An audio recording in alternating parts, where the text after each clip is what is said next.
एक ऐसी दुनिया में जहाँ चमक दमक शोहरत और परफेक्शन के पीछे एक अंधेरा सच छिपा होता है। ये कहानी है एक ऐसी लड़की की जो बाहर से बेहद सफल, खूबसूरत और आत्मविश्वासी दिखती है, लेकिन अंदर से पूरी तरह टूटी हुई है। डियर एक्स सिर्फ एक नाम नहीं, बल्कि एक खत है। एक ऐसा खत जो नफरत, दर्द, पछतावे और सच्चाई से लिखा गया है। एक टॉप सेलिब्रिटी नायिका जिसे पूरी दुनिया प्यार करती है, लेकिन क्या वाकई वो प्यार के काबिल है, या फिर उसकी जिंदगी झूठ, चालाकी और भावनात्मक हेरफेर से बनी हुई है। कहानी में उसके धीरे धीरे पर्दे खुलते हैं। बचपन का ट्रॉमा, रिश्तों का इस्तेमाल, अपनी महत्वाकांक्षा को पूरा करना। आज आप सोचने पर मजबूर हो जाएंगे कि क्या हर पीड़ित मासूम होता है, और क्या हर मुस्कुराता चेहरा सच्चा होता है। ये ड्रामा रोमांस नहीं, बल्कि मानव मन की कड़वी सच्चाई दिखाता है। ये कहानी है प्यार के नाम पर की गई गलतियों की, और उस कीमत की जो हर झूठ को एक दिन चुकानी ही पड़ती है। अगर आपको डार्क, साइकोलॉजिकल और इमोशनल इंटेंस कोरियन ड्रामा पसंद है, तो चलिए मेरे साथ इस नई कहानी के सफर में। कहानी की शुरुआत एक ऐसे दिन से हुई जब मूसलाधार बारिश हो रही होती है, और बारिश में एक अंधेरा घर दिखाई देता है जिसके अंदर हर तरफ कूड़ा कचरा भरा हुआ था। एक छोटी बच्ची रिपोर्टर को एक हत्या की कहानी सुना रही है, और वो अपने बचपन की यादों के आधार पर हर सवाल का शांत होकर जवाब देती है। वो बताती है उस रात उसकी शराबी माँ ने पहले उससे अपनी सेवा करवाई और फिर नशे की हालत में उसे बहुत बुरी तरह मारा पीटा, उस पर चिल्लाई भी। ऐसा लग रहा था कि ये पहली बार नहीं था, इसीलिए बच्ची को अपने घाव की देखभाल करना पहले से ही आ चुका था और उसने इसे एक नॉर्मल चीज की तरह स्वीकार भी कर लिया था। फिर बच्ची बोली, माँ और पापा दोनों ही अच्छे नहीं थे। माँ शराब की लत में डूबी हुई थी और पापा बेहद आलसी, जो कुछ भी नहीं करते थे। जब माँ नशे में होती और बेटी मदद के लिए बाबा से गुहार लगाती थी, तो वो उसे अनदेखा कर देता। उसकी सेफ्टी को खतरे में डालकर बस यही कहता कि वो नशे की हालत में माँ के मामलों में दखल नहीं दे सकता। लेकिन उस बारिश वाली रात वो अपना थका हुआ शरीर को घसीटते हुए पूरी तरह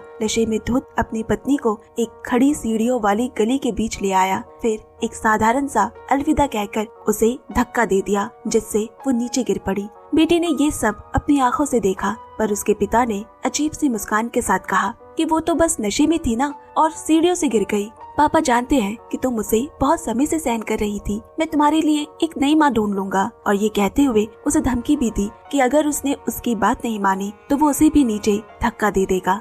जबकि वो बच्ची अपनी माँ की मौत होते देख चुकी थी। बच्ची डरी नहीं, और अपने पिता की बातें सुनकर उसके चेहरे पर कोई भाव नहीं थे। पिता के जाने के बाद वो नीचे अपनी माँ के पास गई, जो मरने की हालत में थी। माँ पूरी तरह मरी नहीं थी। कमजोर आवाज में उसका नाम आजीन पुकारते हुए एम्बुलेंस बुलाने की गुहार लगा रही थी, लेकिन आजीन को कोई फर्क नहीं पड़ा और वो मुड़कर वहाँ से चली गई, अपनी माँ को वहीं मरता हुआ छोड़कर। अब बड़ी होने के बाद वही बच्ची आजीन एक खूबसूरत और मशहूर अभिनेत्री बन चुकी है, जिसकी सबको चाह होती है। लेकिन उसके भयानक बचपन ने उसे एंटी सोशल पर्सनालिटी डिसऑर्डर इंसान बना दिया था। वो दूसरों को सिर्फ एक साधन की तरह देखती है और अपने लक्ष्य पाने के लिए लोगों को बहकाती उनका इस्तेमाल करती है। वो केवल उन्हीं पुरुषों के करीब जाती जिनसे उसे फायदा हो सकता है। फरिश्ते जैसे चेहरे के बावजूद वही खूबसूरत आजीन कई लोगों की मौत की वजह बनती है। लेकिन फिर भी अंदर ही अंदर वो संतुष्ट नहीं दिखती और लगता है कि उसके पास आगे भी कई प्लान्स हैं।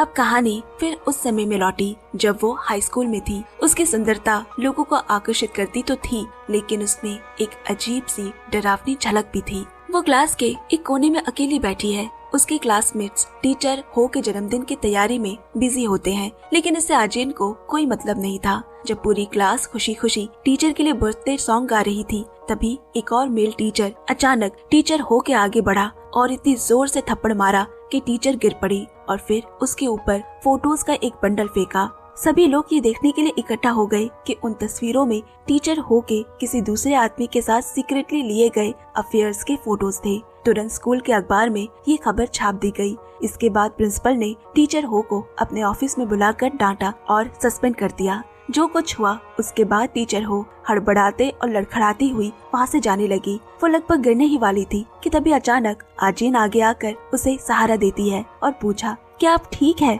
फिर अचानक वो मुस्कुराई और बोली, क्या आपको मेरा तोहफा पसंद आया? ये सुनकर टीचर डर से कांप उठी और वहाँ से भागी। इसी दौरान एक और किरदार सामने आया, स्योंग ही, जो स्कूल की एक और होशियार स्टूडेंट है।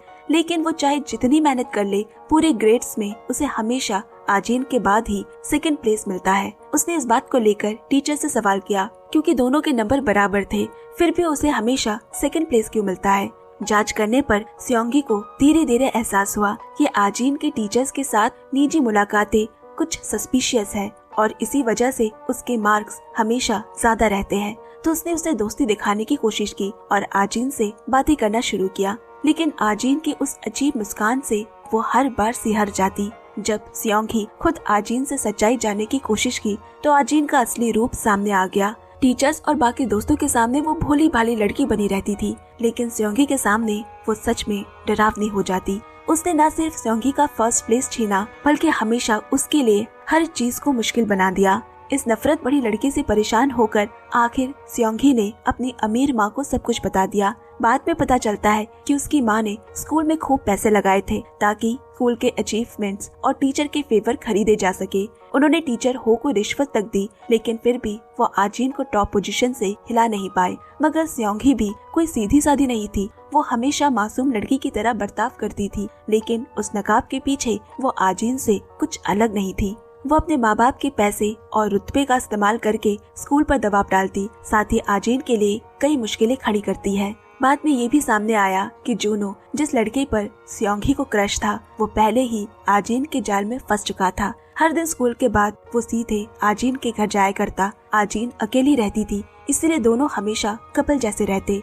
जब आजीन ने वो लव लेटर पढ़ा जो स्योंगी ने जूनो को भेजा था, तो उसने उसे एम्बैरेस करने का प्लान्स बनाया। क्लास में जूनो ने अपना इम्पोर्टेंट पब्लिक स्पीकिंग का मौका भी स्योंगी के साथ करने के बजाय आजीन को दे दिया, जिसके बाद स्योंगी ने टीचर पर दबाव डाला ताकि आजीन से वो पब्लिक स्पीकिंग का मौका वापस ले सके। घमंडी स्योंगी ये सोच रही थी कि जो कुछ भी उसका था उसने वो सब वापस पा लिया है, लेकिन उसे ये एहसास नहीं था कि आजीन उससे कई ज्यादा माहिर है। आजीन ने उसका जूनो के नाम लिखा वो लव लेटर लेकर खुद ही इनकार वाला जवाब लिखती है। तुम्हें कोई पसंद नहीं करता, तुम बहुत ही अनोइंग हो, इतना घमंड मत करो। इसके अलावा स्कूल द्वारा ऑर्गेनाइज जो पब्लिक स्पीकिंग प्रतियोगिता थी वो भी कैंसिल हो गई, क्योंकि किसी ने गुमनाम रूप से शिकायत भेज दी थी। ये साफ था कि सब आजीन ने ही किया है। वो हर बार स्योंगी से एक कदम आगे रहती थी। ये देख स्योंगी आग बुबुला हो गई, क्योंकि उसने जो कुछ भी किया था वो सब आजीन के सामने बेकार साबित हो गया। गुस्से में आकर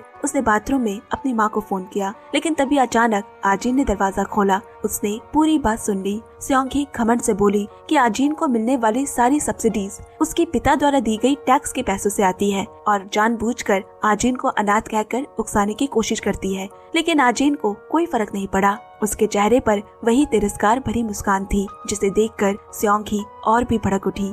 उसने क्लास में आकर जूनो का भेजा हुआ अपना लव लेटर निकाला और आजीन की नोटबुक खोलकर हैंडराइटिंग मैच की, जो कि बिल्कुल एक जैसी थी। उसी पल उसे एहसास हुआ कि आजीन ने उसका क्रश यानी जूनो को बहुत पहले ही उससे छीन लिया है। गुस्से से उबलते हुए उसने मौका देखकर जब आजीन बाथरूम गई तो उसके सर पर पानी की पूरी बाल्टी डाल दी और उसे पूरी तरह भिगो दिया। जब आजीन भीगी हालत में क्लासरूम लौटी तो जूनो खड़ा हुआ और उसे अपनी जैकेट दी। वो आजीन को नर्स के ऑफिस तक ले गया और आजीन भी उसके सामने खुद को एक कमजोर लड़की की तरह दिखाती है।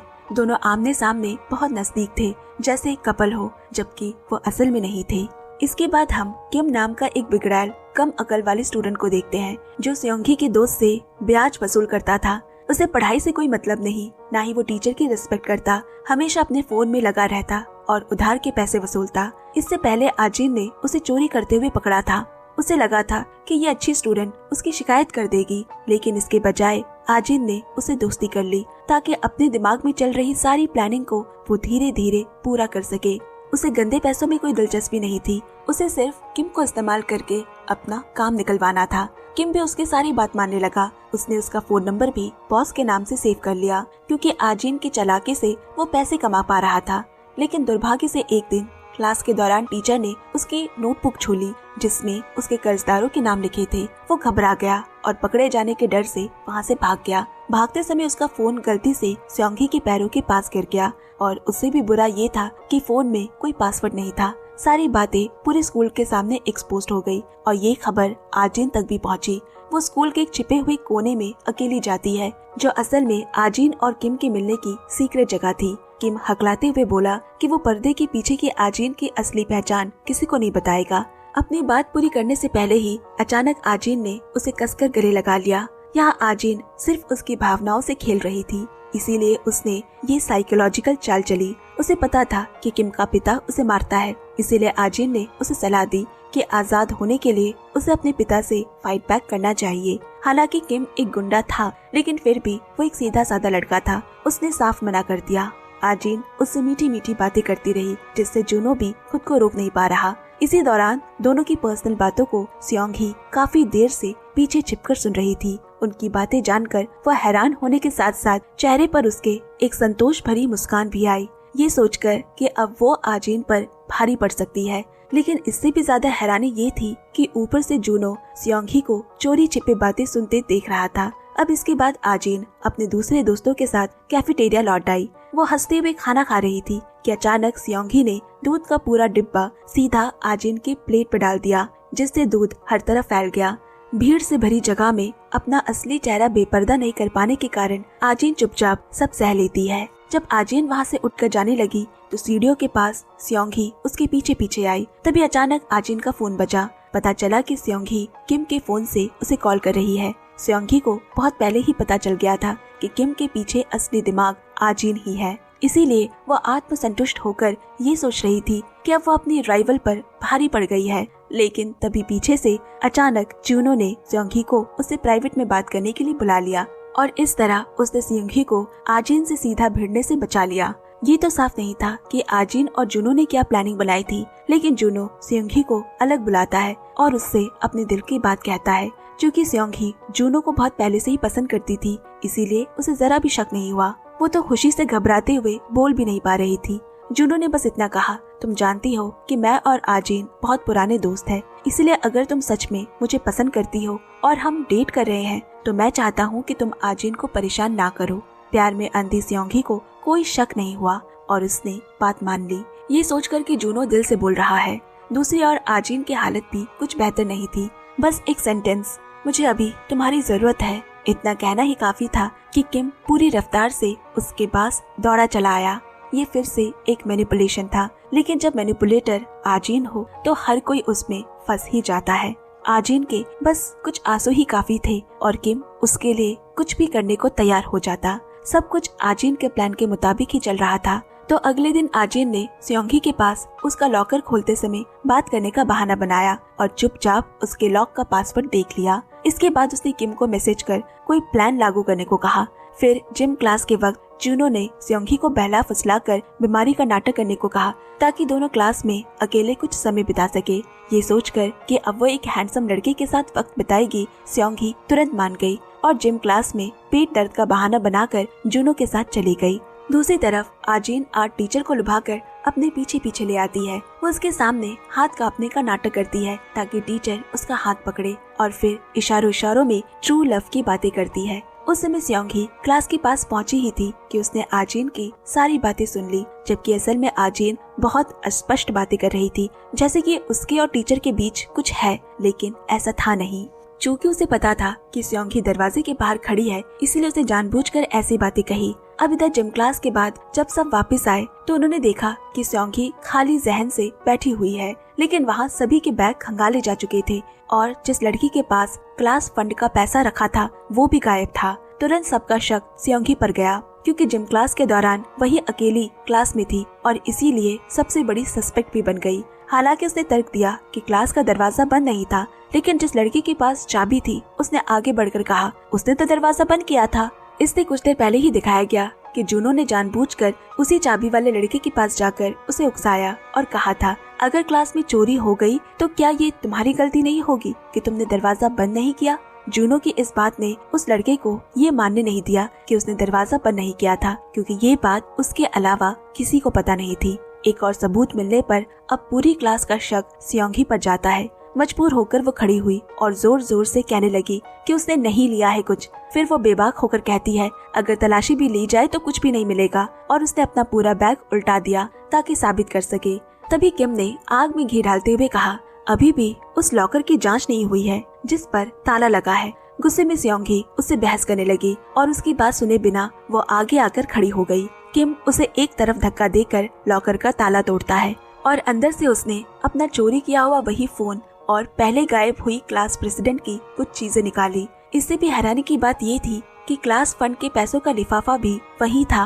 पूरी क्लास ने ये सब अपनी आंखों से देखा। सियोंगी के पास अब इनकार करने का कोई रास्ता भी नहीं बचा।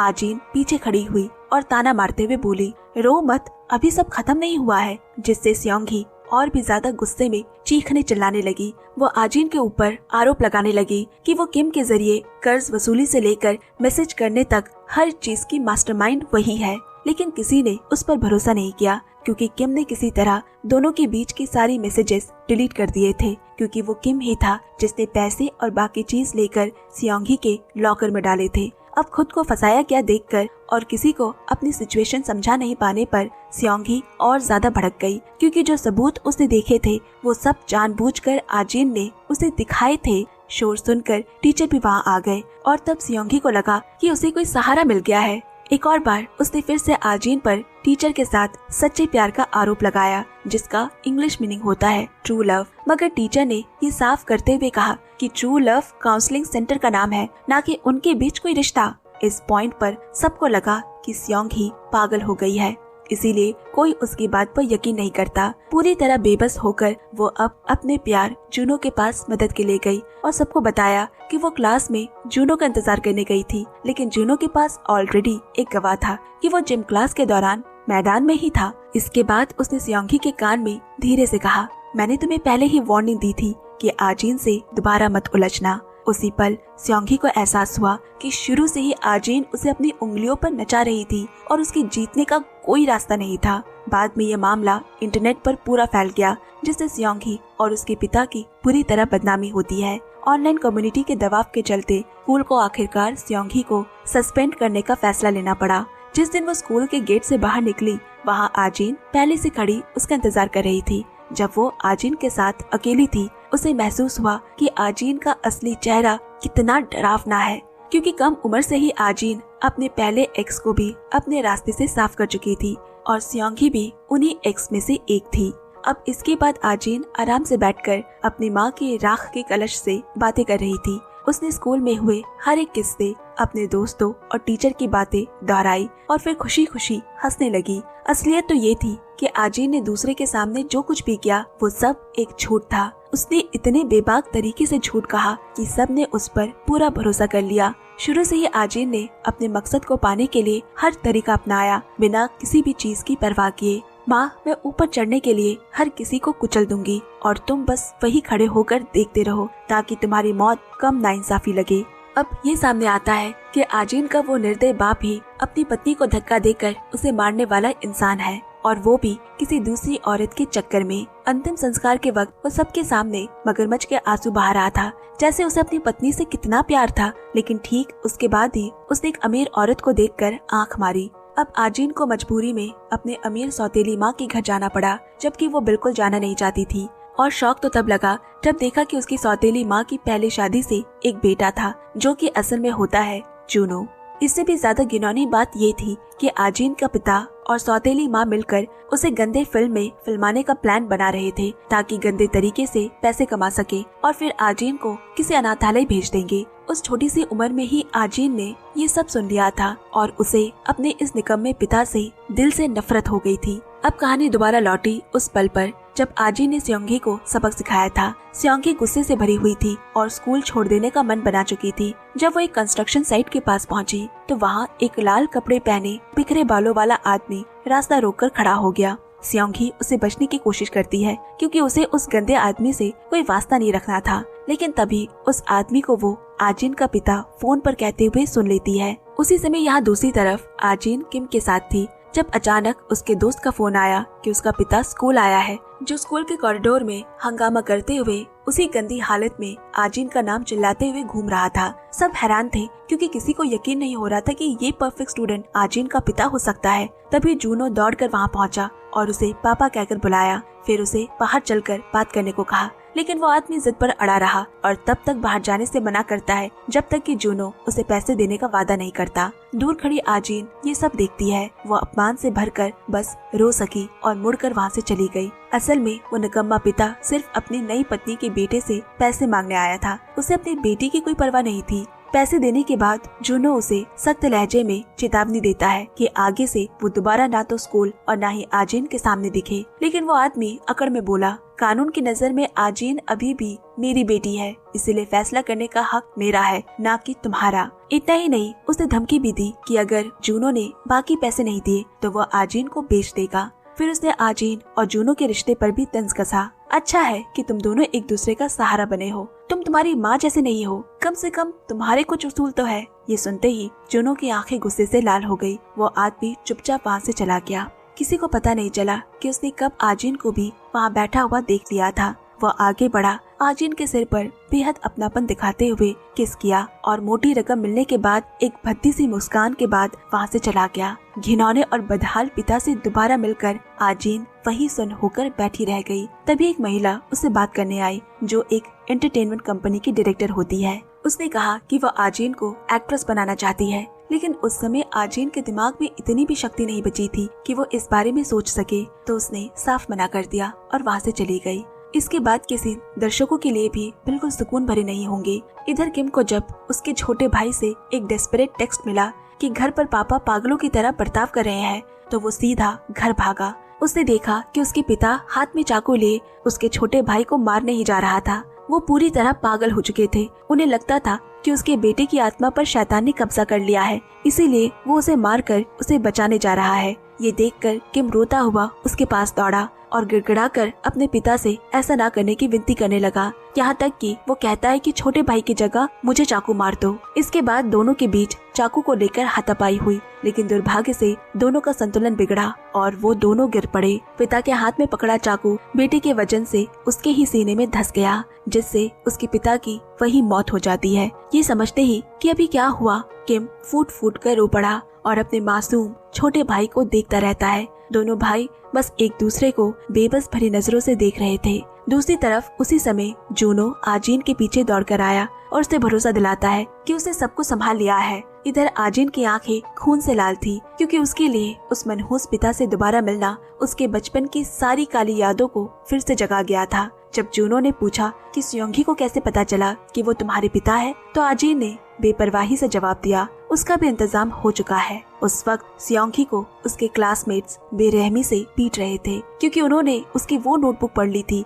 जिसमें उसने सबके परिवारों के बारे में बुरी बातें लिखी थी, मिडिल स्कूल में किए गए उसके कामों की वजह। और अब इस नोटबुक के सामने आने के बाद उस पर बिल्कुल भी रहम नहीं दिखाई गई। इधर दूसरी ओर किम अपने छोटे भाई को कुछ समय के लिए एक दोस्त के घर छोड़ता है। उसे इस बात का गहरा पछतावा हो रहा है कि उसकी वजह से उसके छोटे भाई को ये सब देखना पड़ा। अपने दोस्त को छोटे भाई की देखभाल सौंपकर किम रो पड़ा और बोला, मुझे माफ मत करना, बल्कि मैं अपने गुनाहों की कीमत जरूर चुकाऊंगा। फोन रखने के बाद उसने आखिरी बार आजीन को कॉल किया और उसे पूरी कहानी बताई, जिसके बाद किम ने पुलिस स्टेशन जाकर अपना जुर्म कबूल करने का फैसला कर लिया था। लेकिन आजीन ने उसे कहा कि वो खुद को एक विक्टिम की तरह पेश करे, रोए और डरा हुआ दिखाए, क्योंकि शायद पुलिस के सामने ये सारी चीजें काम आ सकती है। किम बस जोर से हंस पड़ा, क्योंकि वो हमेशा से ही स्ट्रेट फॉरवर्ड लड़का रहा है जो अपने किए की जिम्मेदारी खुद लेता है। इस आखिरी मोड़ पर भी उसने दिखावा करने के बजाय कानून का सीधा सामना करना चाहा। आजीन बस उसे हौसला दे सकी और कहा, अगर वो जेल भी चला गया तो शायद इस जिंदगी के जंजीरों से आजाद हो जाएगा, ये इशारा करते हुए कि दोनों की कहानी एक सी है। लेकिन जो सलाह वो दे रही थी वही आजीन खुद अब भी उन्हीं जंजीरों में बंधी हुई थी। उस हौसले के बाद किम ने जाकर कानून के सामने अपना जुर्म कबूल कर लिया। जहाँ तक रही सियोंगी की बात, आजीन को तंग करने की कोशिश में नाकाम रहने के बाद उसे अब शांति से जीने के लिए एक स्कूल से दूसरे स्कूल में ट्रांसफर होना पड़ा। आजीन ने यहाँ अपनी पढ़ाई पूरी की और जिस लॉ स्कूल का वो सपना देख रही थी वहाँ दाखिला ले लिया। किम को भी सेल्फ डिफेंस का मामला मानकर कानून ने नरमी दिखाई और उसे सिर्फ 3 से 5 साल की सजा हुई। बाहर से सब कुछ स्थिर लग रहा था, लेकिन वो मनहूस पिता जुए में अपनी बची खुची सारी रकम भी गवा चुका था और अब पूरी तरह से कंगाल हो चुका था। जब उसे यूनिवर्सिटी के एंट्रेंस एग्जाम की खबर मिली तो उसे फिर से अपनी बेटी याद आ गई और एक बार फिर बेशर्मों की तरह पैसे मांगने चला आया। लेकिन अब जूनो भी यूनिवर्सिटी में था, इसीलिए वो आजिन के खर्चे नहीं उठा सकता था। तब वो अपने दादाजी से पैसे उधार लेने गया। अपने सच्चे इंटेंशंस और सामान्य से ज्यादा ब्याज देने के वादे से जूनो के दादा मान गए, लेकिन पैसों से नहीं बल्कि बदले में उसके अपने पोते की हैसियत से वो चाहते हैं कि जूनो हर महीने उनके साथ अस्पताल में मेडिकल अपॉइंटमेंट के लिए जाए। उधर पिता होने के नाते दोनों बच्चों से ही कांटेक्ट टूट जाने के बाद वो बेशरम पिता अपनी एक्स वाइफ के पास जाता है सिर्फ जूनो का पता पूछने। वो जूनो को नुकसान पहुंचाने की धमकी देकर एक्स वाइफ पर दबाव डालता है, जिसके बाद आखिर में उसने आजिन का पता बता दिया। उस समय आजिन एक रेस्टोरेंट में अकेली बैठकर जूनो का इंतजार कर रही थी। जब वो पहुंची तो वो खुशी से मुस्कुराते हुए बोला कि उसने उसके लिए एक स्कॉलरशिप ढूंढ ली है, लेकिन आजिन जल्द ही समझ गई कि ये बस एक झूठ है।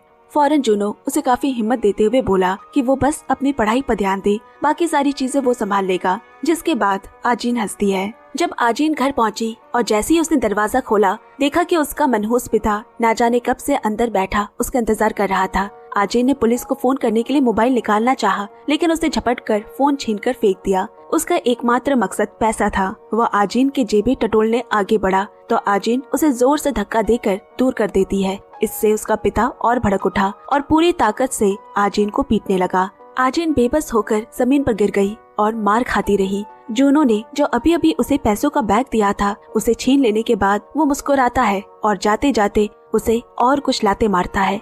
इधर आजिन बेबस पड़ी हुई बस यही देखती रही कि उसके कॉलेज की फीस के पैसे वो नीच आदमी लूट कर ले गया। वो फूट फूट कर रोने लगी। तभी उसे जूनो के साथ अपने बचपन की एक याद आई। जब वो पहली बार नए घर में आई थी, उस समय दोनों की हालत एक जैसी थी। जूनो चाहे कितना ही बीमार क्यों ना हो, उसकी माँ को कोई परवाह नहीं थी, इसीलिए मजबूरी में उसे आजिन से ही मदद मांगनी पड़ती। आजिन उम्र में छोटी होने के बावजूद बहुत समझदार और सक्षम थी, इसीलिए वो उसका अच्छे से ख्याल रखती। उसके बाद से धीरे धीरे दोनों एक दूसरे के करीब आ गए। एक दिन जूनो ने आजिन को अपने परिवार की तस्वीर दिखाई। किसी वजह से उस वक्त छोटी आजिन ने उस तस्वीर को देखकर कुछ तो समझ लिया और अगले दिन जब जूनो अस्पताल गया तो आजिन सौतेली माँ के कमरे में गई और बड़े ही कैजुअली कहा, मुझे समझ आ गया है कि जूनो का असली पिता तस्वीर में दिखाया गया वो आदमी नहीं बल्कि घर का ड्राइवर है। और इसी बात का सहारा लेकर वो सौतेली माँ को धमकाती है, क्योंकि वो जानती थी कि अगर ये राज खुल गया तो उसकी सारी मौजूदा दौलत खत्म हो जाएगी।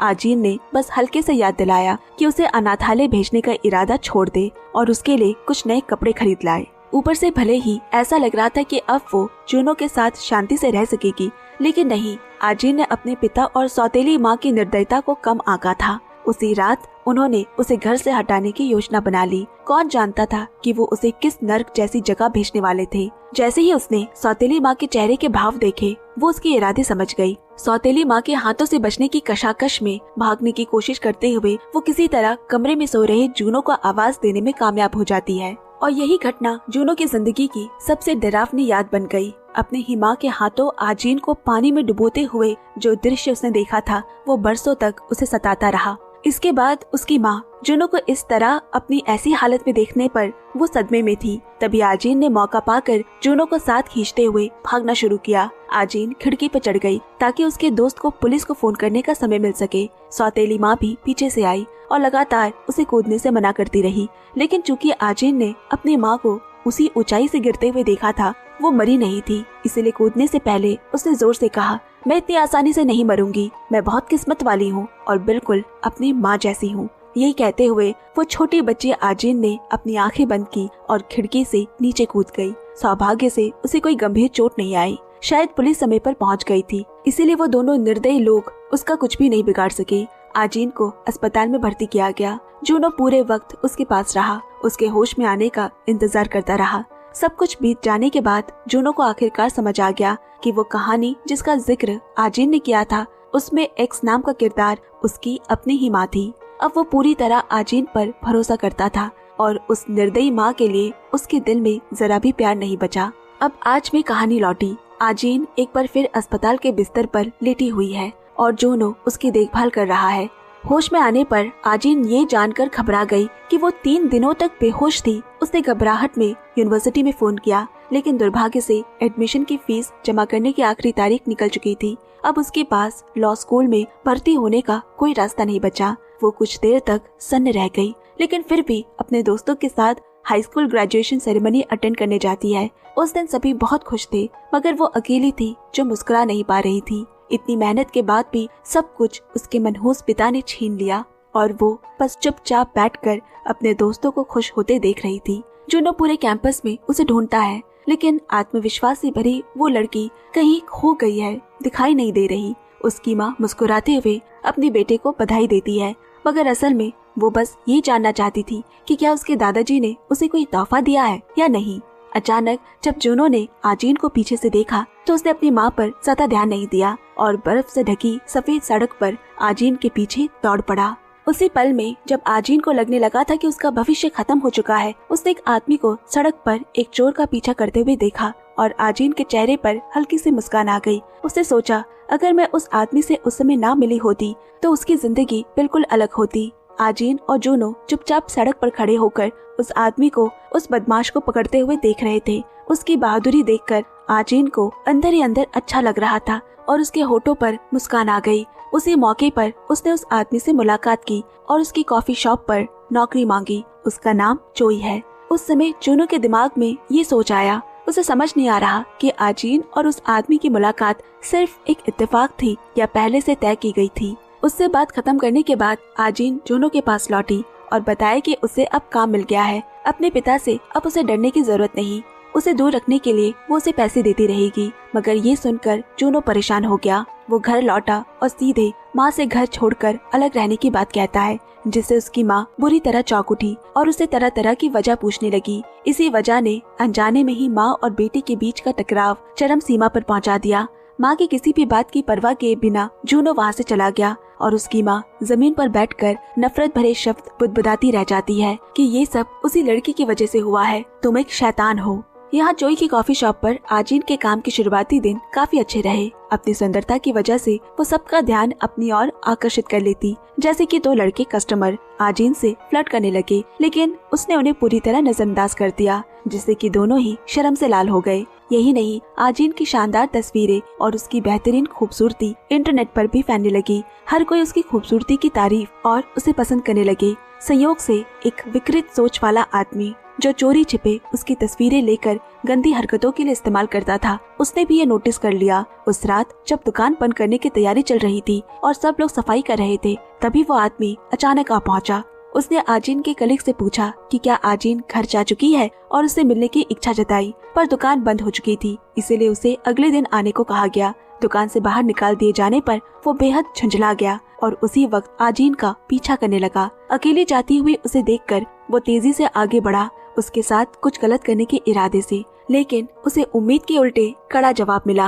अब उधर अपने दादा से मिलकर लौटने के बाद जूनो आजीन को ढूंढने आया, लेकिन वो फोन रिसीव नहीं कर रही। तभी सड़क के बीच आजीन का बैग पड़ा देखकर वो समझ गया कि कुछ गड़बड़ हुई है, लेकिन तभी ना जाने कहां से आजीन सामने आई और उस थरकी आदमी के सिर पर लगातार हमला करने लगी। वो करहाने और रहम की भीख मांगने लगा। आजीन जूनो को देख गुस्से में बोली, तुम इतनी देर से क्यों आए? तुम्हें पता है मेरे साथ क्या होने वाला था? जूनो कुछ कह पाता उससे पहले ही उसने पूछा, तुम मेरे लिए क्या कर सकते हो? वो उसे निराश नहीं करना चाहता। उसने भाव शून्य चेहरे से कहा, हत्या के अलावा कुछ भी। ये सुनकर आजीन कुछ शांत हुई और वहाँ से चली गई। वहाँ जितना पड़ा सारा मेस जूनो पर छोड़कर। उस समय भी जूनो ने अपना धैर्य बनाए रखा। वो उस आदमी के पास बैठा और उसे एक शर्त दी कि अगर तुम ये बात किसी को नहीं बताओगे कि ये सब कैसे हुआ, तो मैं तुम्हारे लिए एम्बुलेंस बुला दूंगा, वरना मैं तुम्हें यही छोड़ दूंगा। वो आदमी तुरंत मान गया और उसकी जान बच गई।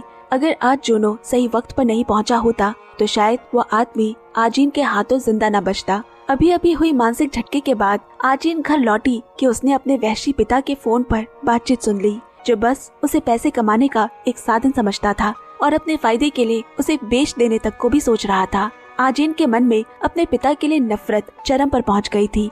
वो चुपचाप पीछे खड़ी होकर कुछ करने का प्लान बना ही रही थी कि अचानक वो पकड़ी गई। उसका पिता उसका गला पकड़ लेता है और गाली देते हुए धमकाता है, चाहे तुम अपने पिता से कितने भी नफरत करो, बदतमीजी मत करना, मैं तुम्हें अंदर बाहर हर तरह से अच्छी तरह जानता हूँ।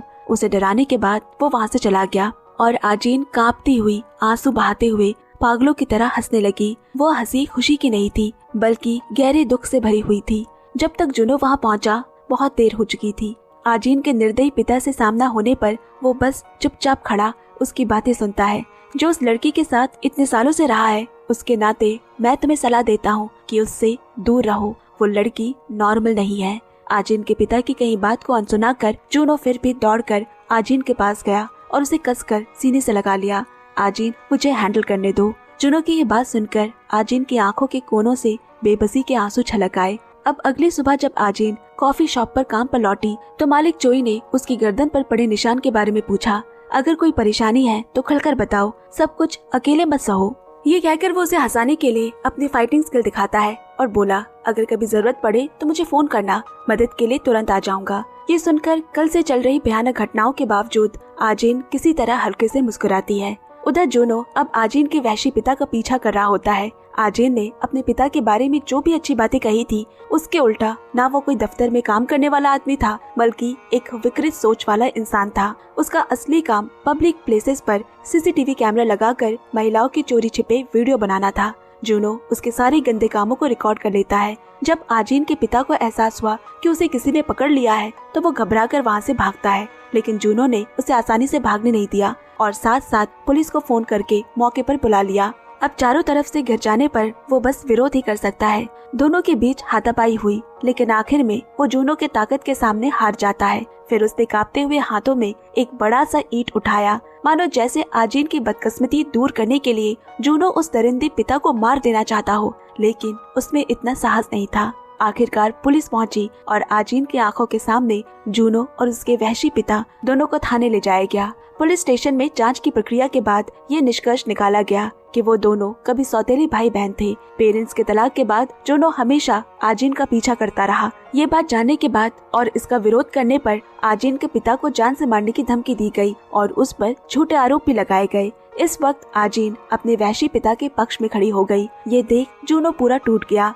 और अपनी बेगुनाही साबित करने के लिए खड़ा होकर बहस करने लगा। उसे पूरा भरोसा था कि उसके पास उस आदमी के खिलाफ सबूत है, लेकिन वो उन्हें दिखा नहीं सका। कारण ये था कि जब पुलिस उसे पकड़ रही थी तब उसका फोन नीचे गिर जाता है और तब आजीन ने उसे उठा लिया और सारे वीडियोस डिलीट कर दिए। जूनो की कही सारी बातों का कोई मतलब नहीं रहा। उसे सीधे टेम्परेरी डिटेंशन रूम में भेज दिया गया, जबकि वो दरिंदा खुशी से फूले नहीं समा रहा था। सब कुछ खत्म होने के बाद पिता और बेटी एक दूसरे के गले लगे और इंटरोगेशन रूम से बाहर निकल गए। पिता के जाने के बाद आजीन लौटकर जूनो से मिलने गई, जो कि इस वक्त बहुत ही भयानक चोट लगा हुआ दिख रहा था। आजीन ने कहा, तुम्हारे योजना के मुताबिक अगर तुम उसे छोटे मोटे अपराधों में जेल भिजवा भी दो तो वो कुछ सालों में ही बाहर आ जाएगा। बेवजह और लापरवाह मत बनो, इससे तुम कभी जीत नहीं सकते। इसके बाद वो जूनो को ब्लेम करती है कि जब उसने ईंट पकड़ा था तो सीधे उसके सिर पर क्यों नहीं मारा, क्यों वो हिचकिचाया। आजीन का दिमाग सच में नॉर्मल नहीं है। अब पुलिस स्टेशन से लौटकर आजीन को चोई की कई बातें याद आई और उसके दिमाग में एक और साहसी और संकी विचार आया, जो किसी मेंटली डिस्टर्ब इंसान के दिमाग से ही निकल सकती है। अगली सुबह काम पर सभी लोग उसके लिए चिंतित और जिज्ञासु थे। मालिक चोई ने भी उसकी एबनॉर्मल हरकतें महसूस की, इसलिए उसने सारा काम दूसरे स्टाफ को सौंप दिया और फैसला किया कि आज रात वो खुद आजीन को घर छोड़ेगा। उस रात जब दोनों कार में बैठे तो उसने आजीन को खुद की सुरक्षा के लिए पेपर स्प्रे दिया। क्या तुम्हें कभी अफसोस नहीं होता कि तुम उन मामलों में दखल देते हो जो तुम्हारे नहीं है, दूसरों के लिए बिना किसी फायदे के सैक्रिफाइसेस करते हो? क्या तुम्हें नहीं लगता कि ऐसा करने से तुम खुद को नुकसान पहुंचा सकते हो? आजीन का सवाल सुनकर वो आराम से बोला, नतीजा चाहे जो भी हो, ये सब मेरा ही चुना हुआ था, तो इसीलिए मुझे ही इसे सहना होगा। इसके बाद आजीन अपनी वही हल्की सी मुस्कान देती है, मानो उसे एक और नया मैनिपुलेट करने का कोई नया तरीका मिल गया हो। आखिरकार दोनों घर पहुँचे। आजीन के घर को देखकर चोई को बेचैनी होती है। वो उसे किराए पर एक नया घर दिलाने में मदद ऑफर करता है, पर आजीन मना कर देती है कि उसके पास इतने पैसे नहीं है। अब जैसे ही वो घर में कदम रखती है, वैसे ही वो बुरी तरह से डर गई। घबराहट में उसके हाथ से जो डिब्बा गिर गया था, उसके अंदर एक वार्निंग नोट था, जिसे पढ़कर किसी की भी रूह कांप जाए। उसी समय वही थड़की लड़का जो एक दिन पहले आजीन का पीछा कर रहा था, वो सामने दिखाई दिया और दुम दबाकर वहाँ से भागा। ये देख चोई उसके पीछे दौड़ पड़ा। अब ये महसूस कर कि उसकी शुरू की प्लानिंग पूरी तरह से सही डायरेक्शन में चल रही है। आजीन ठंडे और भावहीन चेहरे के साथ खड़ी होकर दोनों को पीछा करते हुए देखती है। उसके दिल में ढेरों रहस्य और बेरहमी भरी हुई थी। अब कॉफी शॉप ओनर जोई को विदा करने के बाद आजीन वापस अपने कमरे में गई। उसके दिमाग में अब दूसरों को अलग अलग तरीके से इस्तेमाल करने की अलग योजना बनने लगी और फिर उसने कमरे में एक फेक सीन तैयार किया, जैसे यहाँ अभी अभी कोई जोरदार झगड़ा हुआ हो। काम पूरा करने के बाद उसने पिता को टेक्स्ट भेजा कि वो कल रात 8 बजे पैसे लेकर आएगी। अगले दिन दुकान पर जोई ने पूछा, क्या कल कुछ और हुआ था?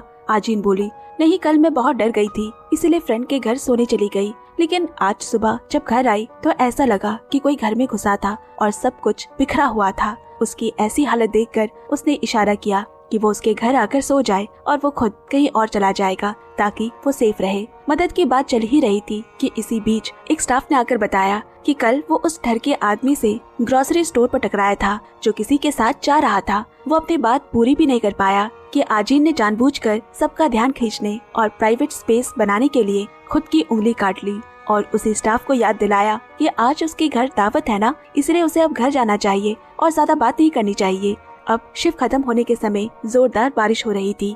जोई ने आजीन को अपने घर जाने की एक कैब बुक कर दी, लेकिन कैब में बैठते ही उसने रास्ता बदलवाया और अपना सामान लेने के बहाने वापस खुद के घर जाने का फैसला किया। मगर इस बीच वो जोई को टेक्स्ट करना नहीं भूली ताकि जानकारी देने के साथ साथ उसकी चिंता को भी भड़काया जा सके और उसे भी वहाँ बुलाया जा सके। इधर घर पर उसका बाप पहले से तय समय के मुताबिक पहुँच चुका था। बहुत भूखा होने के कारण वो सीधे मुद्दे पर आता है और पैसे लेकर जल्दी निकलना चाहता है, लेकिन आजीन ने उसे रोक लिया। कुछ मीठी मीठी बातों के बाद वो अपने पिता को एक टोपी पहनाने के लिए मना लेती है। उस वक्त उसका हुलिया बिल्कुल उस थरकी लड़के के जैसा लग रहा था जो आजीन का पीछा कर रहा था और जिसके पीछे कल रात जोई भागा था। आजीन की योजना आधे से ज्यादा सफल हो चुकी थी। इसके बाद वो पैसे लेने गई और अपने पिता को देती है। पैसों की मोटी गड्डी देखते ही उसकी आंखें चमक उठी और किसी पागल की तरह जोर जोर से हंसने लगा। अब आजीन भी अपनी चाल चलती है और सीधे उसके चेहरे पर कहा, क्या आपको सच में लगता है कि मैं पैसे दे रही हूँ? मुझे पता है कि आप पैसे लेकर भाग जाओगे, लेकिन आज मुझे सच में एक पिता चाहिए। क्या आप मुझे मारना चाहते हो? उसके इतना कहते ही पिता आजीन के चेहरे पर जोर से मुक्का मारता है, जिससे वो जमीन पर लुढ़क गई। यह हादसा था या जानबूझकर किया गया पता नहीं, लेकिन उसने किसी तरह जोई को फोन कर उसे ये सब सुना दिया कि उसके साथ शारीरिक हिंसा हो रही है। अब और अनदेखा न कर पाने पर जोई सीधे गाड़ी लेकर आजीन के घर की ओर निकल पड़ा। उसके पहुंचने तक आजीन ने बहुत सावधानी से समय का हिसाब लगाया था और आखिरी पलों तक टिके रहने की कोशिश की। जैसे उसने प्लान किया था वैसा ही हुआ। जोई वहां पहुंचते ही उसके बाप से भिड़ गया। दोनों के बीच जोरदार हाथापाई के दौरान आजीन ने अपने पिता को जोर से मारा, जिससे वो मौत को महसूस कर पा रहे थे। एक लंबे भयानक संघर्ष के बाद उसका बाप जमीन पर पड़ा हुआ मर रहा है और बेशर्मी से आजीन से मदद की भीख मांग रहा है। उस समय वो बस यही चाहती थी कि यह आदमी जल्दी से मर जाए और हमेशा के लिए अपनी आंखें बंद कर ले। आप सोच सकते हैं उस लड़के के दिमाग में अपने पिता के लिए कितनी घृणा थी। मैंने सोचा नहीं था कि आप अभी भी जिंदा है, उसने उसे डांटते हुए कहा। इन सब का जिम्मेदार आप है और अब आप अपनी करने की सजा भुगत रहे हैं। आजीन वही बैठकर अपने दरिंदे बाप के आखिरी सांस लेने तक उसे देखती रही। इसके बाद उसने कैंची उठाई, पिता की वही टोपी को टुकड़ों में काटा और टॉयलेट में फ्लश कर सबूत मिटा दिए। अगली सुबह ये खबर पुलिस तक पहुंची और वो क्राइम सीन्स की जांच करने के लिए पहुंचे। कॉफी शॉप ओनर जोई जो अपनी कार में सो रहा था, उसे पुलिस पूछताछ के लिए हथकड़ी लगाकर ले गई। अस्पताल में इलाज के दौरान आजीन ने पुलिस से सवाल किया, क्या हुआ था? क्या उसके पिता पर जोई ने हमला किया था? और उसने सिर हिलाकर हाँ कर दी। उस वक्त जोई से भी पूछताछ जारी थी, क्योंकि वो बेसबॉल बैट उसी का था, लेकिन उसे तो लगा था कि वो आदमी सिर्फ एक स्टॉकर है, इसीलिए उसने ऐसा किया। फिर उसने टोपी की बात भी कही, जिस पर पुलिस को शक हुआ, क्योंकि क्राइम सीन पर वैसी कोई भी टोपी नहीं मिली।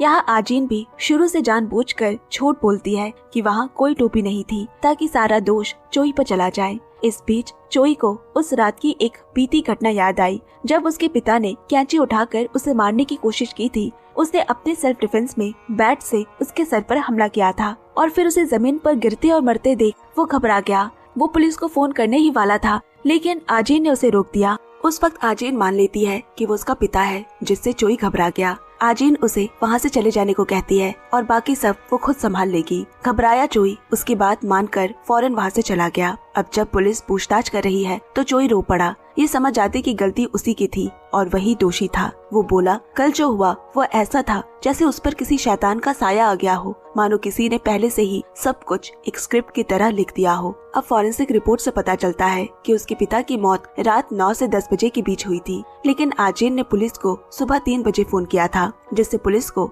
थोड़ा शक होता है। आजिन ने झूठ कहा कि वो बेहोश हो गई थी, इसीलिए उसे कुछ भी पता नहीं चला और पुलिस ने उसकी बात पर भरोसा कर लिया। पुलिस के जाते ही आजिन का चेहरा एकदम से बदल गया और बिस्तर से उतरकर वो पुलिस वालों की बातचीत चुपके से सुनने लगी। वो कह रहे थे फॉर्मर बेसबॉल प्लेयर द्वारा की गई ये एक्सीडेंटल हत्या का मामला सामने आने वाला है, लेकिन उन्होंने ये सोचा कि मामला को ऐसे दिखाएंगे कि विक्टिम लंबे समय तक हुए अत्याचार को सहन नहीं कर पाई, इसीलिए उसने खुद अपने पिता को मार दिया। यहाँ आजिन ने चुपके से अपना फोन निकाला और सारी बातें रिकॉर्ड कर ली। उस वक्त जूनो दरवाजे के बाहर बैठा हुआ था। असल में ये पुलिस वाले बिल्कुल ईमानदार नहीं थे, क्योंकि वो किसी से रिश्वत लेकर सारा दोष आजिन पर डालने की कोशिश कर रहे हैं। जूनो भी इन पुलिस वालों का पीछा कर रहा था और उसी बीच आजिन भी पार्किंग में एक पुलिस वाले को रिश्वत लेते हुए फोटो खींच लेती है। उसी रात वही पुलिस वाला चुपके से दोबारा क्राइम सीन पर जांच करने पहुंचा, लेकिन यहाँ जूनो बिना बताए उसका पीछा कर रहा था। पुलिस को टॉयलेट फ्लश में टोपी से निकला ऊन का एक टुकड़ा मिलता है। अगली सुबह जब आजिन अस्पताल से डिस्चार्ज की तैयारी कर रही थी, तभी अचानक पुलिस की एक टीम आकर उसे जबरन गिरफ्तार कर लेती है। पता चलता है कि इन पुलिस वालों ने आपस में मिलकर हत्या का सारा दोष आजिन पर डालने की साजिश रची है, क्योंकि वो सिर्फ एक अनाथ थी, जबकि चोई एक मशहूर बेसबॉल प्लेयर और उसका एक भविष्य उज्जवल था, इसीलिए वो गुनाह कबूल नहीं कर सकता। चोई आजिन की हालत के बारे में पूछते समय अपनी इंसानियत भी दिखाता है, लेकिन आखिर अपने स्वार्थ के कारण वो पुलिस का ही साथ देने को मजबूर होता है। यहाँ आजिन को गिरफ्तार कर थाने ले जाया गया ताकि उसका बयान लिया जा सके।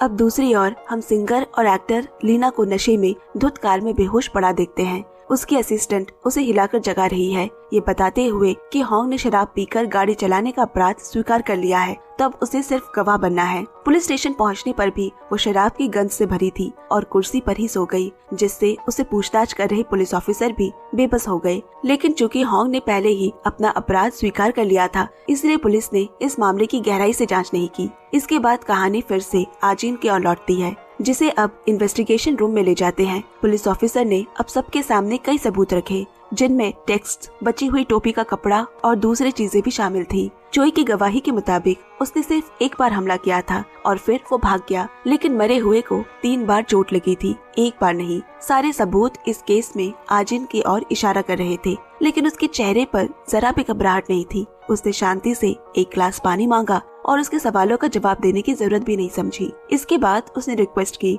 मुझे एक फीमेल ऑफिसर चाहिए क्योंकि मुझे पीरियड्स हो रहे हैं। ऑफिसर को मजबूरी में उसकी बात माननी पड़ी और एक फीमेल ऑफिसर को बुलाकर आजिन को कपड़े बदलवाने के लिए भेज दिया गया। जब आजिन को ले जा रहे थे तो वो ऑफिसर से उसका फोन चेक करने को कहती है, जिसमें एक ऑडियो फाइल है। आजिन की बात मानकर उसने फोन ऑन कर रिकॉर्ड की गई बातचीत सुनी, जो आजिन ने पहले उस 2 पुलिस ऑफिसर की बातचीत रिकॉर्ड की थी। दूसरी तरफ दोनों पुलिस ऑफिसर इस बात से अनजान थे कि उनका काला सच सामने आ चुका है। वो आराम से बैठकर पी रहे थे कि तभी एक दूसरी पुलिस टीम अचानक आ पहुंची और उनकी गाड़ी की जांच की। उन्हें वो रिश्वत वाला बॉक्स भी मिला, लेकिन हैरानी की बात थी कि जो बॉक्स पहले पैसों से भरा था, उसमें अब पैसे नहीं बल्कि एनर्जी ड्रिंक्स रखी हुई थी। इस तरह वो रिश्वत लेने के आरोप से बच गए और तुरंत ऊंची आवाज में बाकी पुलिस वालों को डांटने लगे, जैसे वो पूरी तरह दूध का धुला हो। असल में उन्होंने पहले से ही पूरी तैयारी कर रखा था और पैसों वाले बॉक्स जैसे ही दिखने वाला एक दूसरा बॉक्स एनर्जी ड्रिंक्स का खरीद लिया था ताकि जरूरत पड़ने पर बच सके। उसने राहत की सांस ली और साथ ही समझ गया कि उसके खिलाफ चीजें करने वाली आजिन ही है। गुस्से में आकर वो उसके पास गया और बोला, चाहे मुझे कोई भी तरीका अपनाना पड़े, मैं तुम्हें इस केस का अपराधी बना कर रहूंगा। उधर जूनो अपनी माँ के घर पर था, जहाँ उसकी माँ ने उसके सौतेले पिता की हत्या का जिक्र करके उसका रिएक्शन देखना चाहा। उसने भी बहुत अच्छे से एक्टिंग की। पहले थोड़ा हैरान दिखाई दिया और फिर आराम से खाना खाने लगा, जबकि उसकी माँ शोक मना रही थी। अपने बेटे का ये रवैया देखकर माँ भी काफी दंग रह गई। दूसरी ओर आजिन हिरासत में थी। तभी सियोंगी उससे मिलने आती है उसकी मदद करने, लेकिन उसका लहजा मदद करने से ज्यादा खुद को ऊंचा दिखाना था। आजिन कैजुअली उसे मना करते हुए कहती है कि वो निर्दोष है, इसीलिए उसे उसकी मदद की जरूरत नहीं है। क्योंकि आजिन ने अभी अपना अपराध स्वीकार नहीं किया था, इसीलिए पुलिस ऑफिसर को उसे फंसाने के लिए और सबूत ढूंढने पड़ेंगे। उन्हें पता चला कि आजिन की मुलाकात पहले जुनो से भी हुई थी, इसी वजह से वो उसे भी थाने बुलाकर पूछताछ करते हैं। पूछे जाने पर उसने केस के बारे में कॉन्फिडेंटली और बिना अटके सब कुछ बता दिया और इसके बाद सोच से बाहर उसने खुद कबूल किया कि आखिरी कुछ हमले उसी ने किए थे, जिससे कि पिता की मौत हो गई। जैसे ही जुनो ने सब कुछ स्वीकार किया, पुलिस ने आजिन को रिहा कर दिया। जब आजिन को समझ नहीं आया कि हो क्या रहा है, तो पुलिस ने बताया कि कैसे जुनो खुद आकर सब कुछ कबूल करता है। ये सुनकर वो पूरी तरह स्तब्ध रह गई। थोड़ी देर बाद उसकी असली यादें उसके दिमाग में उभरने लगी। टोपी के मामले से निपटने के बाद आजिन को ये एहसास सताने लगा कि दूसरी बार हमला करने वाली वही थी, ना कि जुनो, जबकि जुनो तो बस उसी समय वहाँ पहुँचा था और तब तक आजिन के पिता मर चुके थे। वो तो बाद में आया था, सिर्फ क्राइम सीन को साफ करने के लिए। जब केस धीरे धीरे बंद होने लगा, तभी होटल के मालिक ने फोन करके नई जानकारी दी। उसने बताया कि जुनो होटल में 1:20 पर पहुंचा था। जैसा कि उसने बयान दिया था वैसा नहीं। इससे पुलिस एक और बार फिर से परेशानी में पड़ गई। उन्हें समझ आ गया कि वो सिर्फ आजिन के लिए सारा दोष अपने ऊपर ले रहा था। जब जुनो को समझ आया कि उसका झूठ पकड़ लिया गया है, तो वो अपना आपा खो बैठा और ऑफिसर पर झपट पड़ा। वो गिड़गिड़ाने लगा कि आजिन को दोषी मत ठहराए, वो उससे प्यार करता है, इसीलिए उसने ऐसा किया। ये देखकर कि वो प्यार में पूरी तरह पागल हो चुका है, कुछ पुलिस ऑफिसर को मिलकर उसे पकड़कर बाहर ले जाना पड़ा। भले ही वो लगातार आजिन के लिए मिन्नतें करता रहता है। ठीक उसी समय परिस्थिति एक और नया मोड़ लेती है। केस में कोई और ताकतवर पार्टी दखल दे चुका था, जिसने उसका केस फाइल बंद कर हत्या का सारा आरोप जोई पर डाला, जबकि आजिन और जुनो दोनों को रिहा कर दिया गया। असल में जैसे ही आजिन को पता चला कि जुनो उसके लिए सारा दोष अपने सिर पर ले रहा है, वो तुरंत एक बड़ी एंटरटेनमेंट कंपनी के डायरेक्टर मीरी से मदद मांगने जाती है। अपनी पावर और स्ट्रॉन्ग कनेक्शन के जरिए डायरेक्टर सब कुछ बहुत ही आसानी से संभाल लेती है, पुलिस की रिश्वत से लेकर आजिन पर लगे सारे आरोप मिटाने तक। लेकिन एक शर्त पर कि आजिन को उसकी एंटरटेनमेंट कंपनी के साथ कॉन्ट्रैक्ट साइन करना होगा और वो फिर कभी भी जुनो से नहीं मिलेगी। इस वक्त आजिन पूरी तरह बदली हुई इंसान लग रही थी। वो तुरंत हामी भरती है, लेकिन उसकी आंखों में एक अजीब सा फासला था, क्योंकि उसके जीवन के 25 सालों की जवानी को जकड़े हुए जो बंधन था वो अब टूट चुके थे। अपने नए रास्ते पर चलने और सब कुछ पीछे छोड़ने से पहले उसे सिर्फ एक ही बात की चिंता थी, और वो था उसका दोस्त जुनो। आखिरी बार वो मिले, वो मुलाकात किसी भी चीज से ज्यादा दर्दनाक थी। इस बार आजिन ने अपने अंदर दबे हुए सारे जज्बात कह दिए, वो सब जो उसे सहना पड़ा था। जुनो गिड़गिड़ा कर कहता रहा कि वो उन सारी चीजों की भरपाई करेगा, लेकिन आजिन के लिए वो आखिरी जंजीर थी। जुनो की दयालुता, उसका नरम दिल, क्योंकि जुनो कभी समझ ही नहीं सका कि उसे किन हालातों से गुजरना पड़ा। वो पल जब वो हर समय इस डर में रहती थी कि कहीं उसे घर से निकाल ना दिया जाए। वो समय जब उसे बेरहमी से पीटा गया, जिससे वो ना जाने कितनी बार घबराई थी। भले ही जुनो उससे भीख मांगता है कि वो उसे भी सबकी तरह खुश रखेगा, लेकिन उस वक्त आजिन के अंदर सिर्फ गहरे खालीपन का एहसास बचा था। शायद आजिन खुद को भी धोखा दे रही हो, लेकिन यही वो रास्ता था जिससे वो उन लगातार पीछा करने वाले डरावने सपनों से खुद को आजाद कर सकती थी। सितारों से भरी एक शाम थी।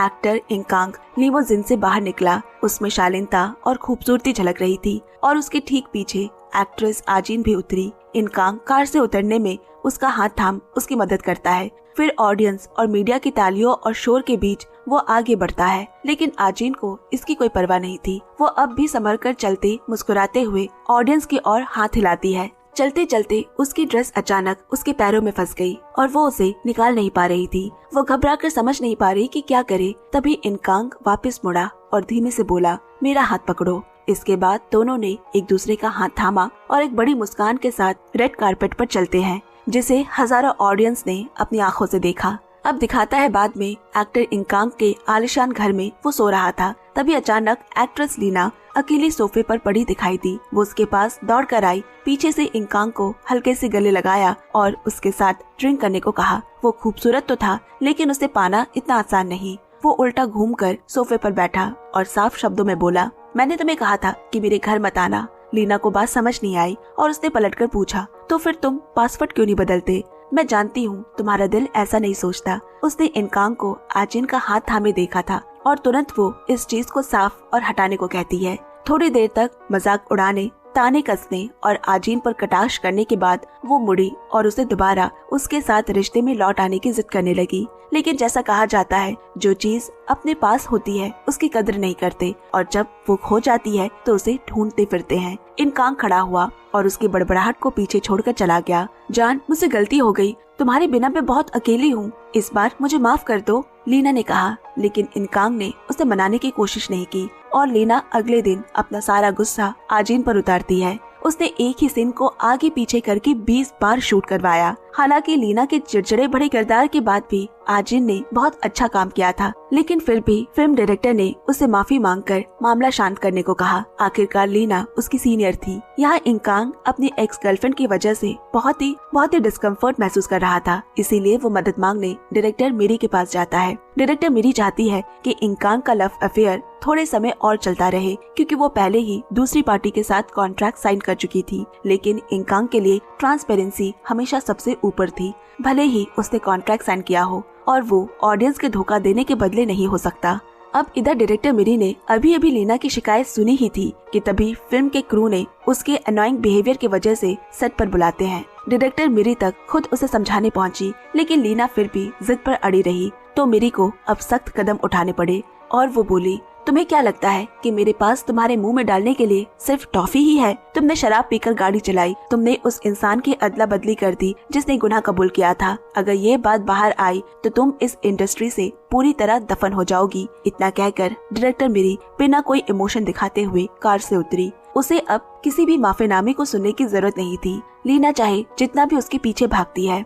यहाँ आजिन अपने मेकअप आर्टिस्ट को धीरे से कहती है, आज का मेकअप इतना सुंदर क्यों लग रहा है? तभी लीना अचानक उसके सामने आई। मुझे नहीं पता, लोग तो ये भी सोच सकते हैं कि हम कपल हैं, इससे मेरा स्टेटस गिर जाएगा। ये कहकर भी उसका मन नहीं भरा तो वो आजीन के लिए और अपमानजनक बातें करते हुए बोली, मुझे समझ नहीं आता कि मुझे तुमसे इतनी चिढ़ क्यों होती है। तुम्हें क्या लगता है क्यों? आजिन भी उत्सुक थी ये जानने में कि क्यों उसकी सीनियर उससे इतना नफरत करती है। फिर आजिन ने कहा, उस दिन इंकांग के साथ खड़े होने की पोजीशन डायरेक्टर मिरी ने तय की थी, मैंने नहीं। फिर भी लीना अपनी बुरे एटीट्यूड के साथ पलटकर बोली, क्योंकि तुम्हें डायरेक्टर मिरी का सपोर्ट मिल रहा है, इसलिए तुम किसी का भी रिस्पेक्ट नहीं करती, अपने सीनियर का भी नहीं, है ना? ये कहकर आजिन ने कॉन्फिडेंटली जवाब दिया, क्या तुम्हें डायरेक्टर मिरी ने बंधक बना के रखा है जो तुम इतना डरी हुई हो?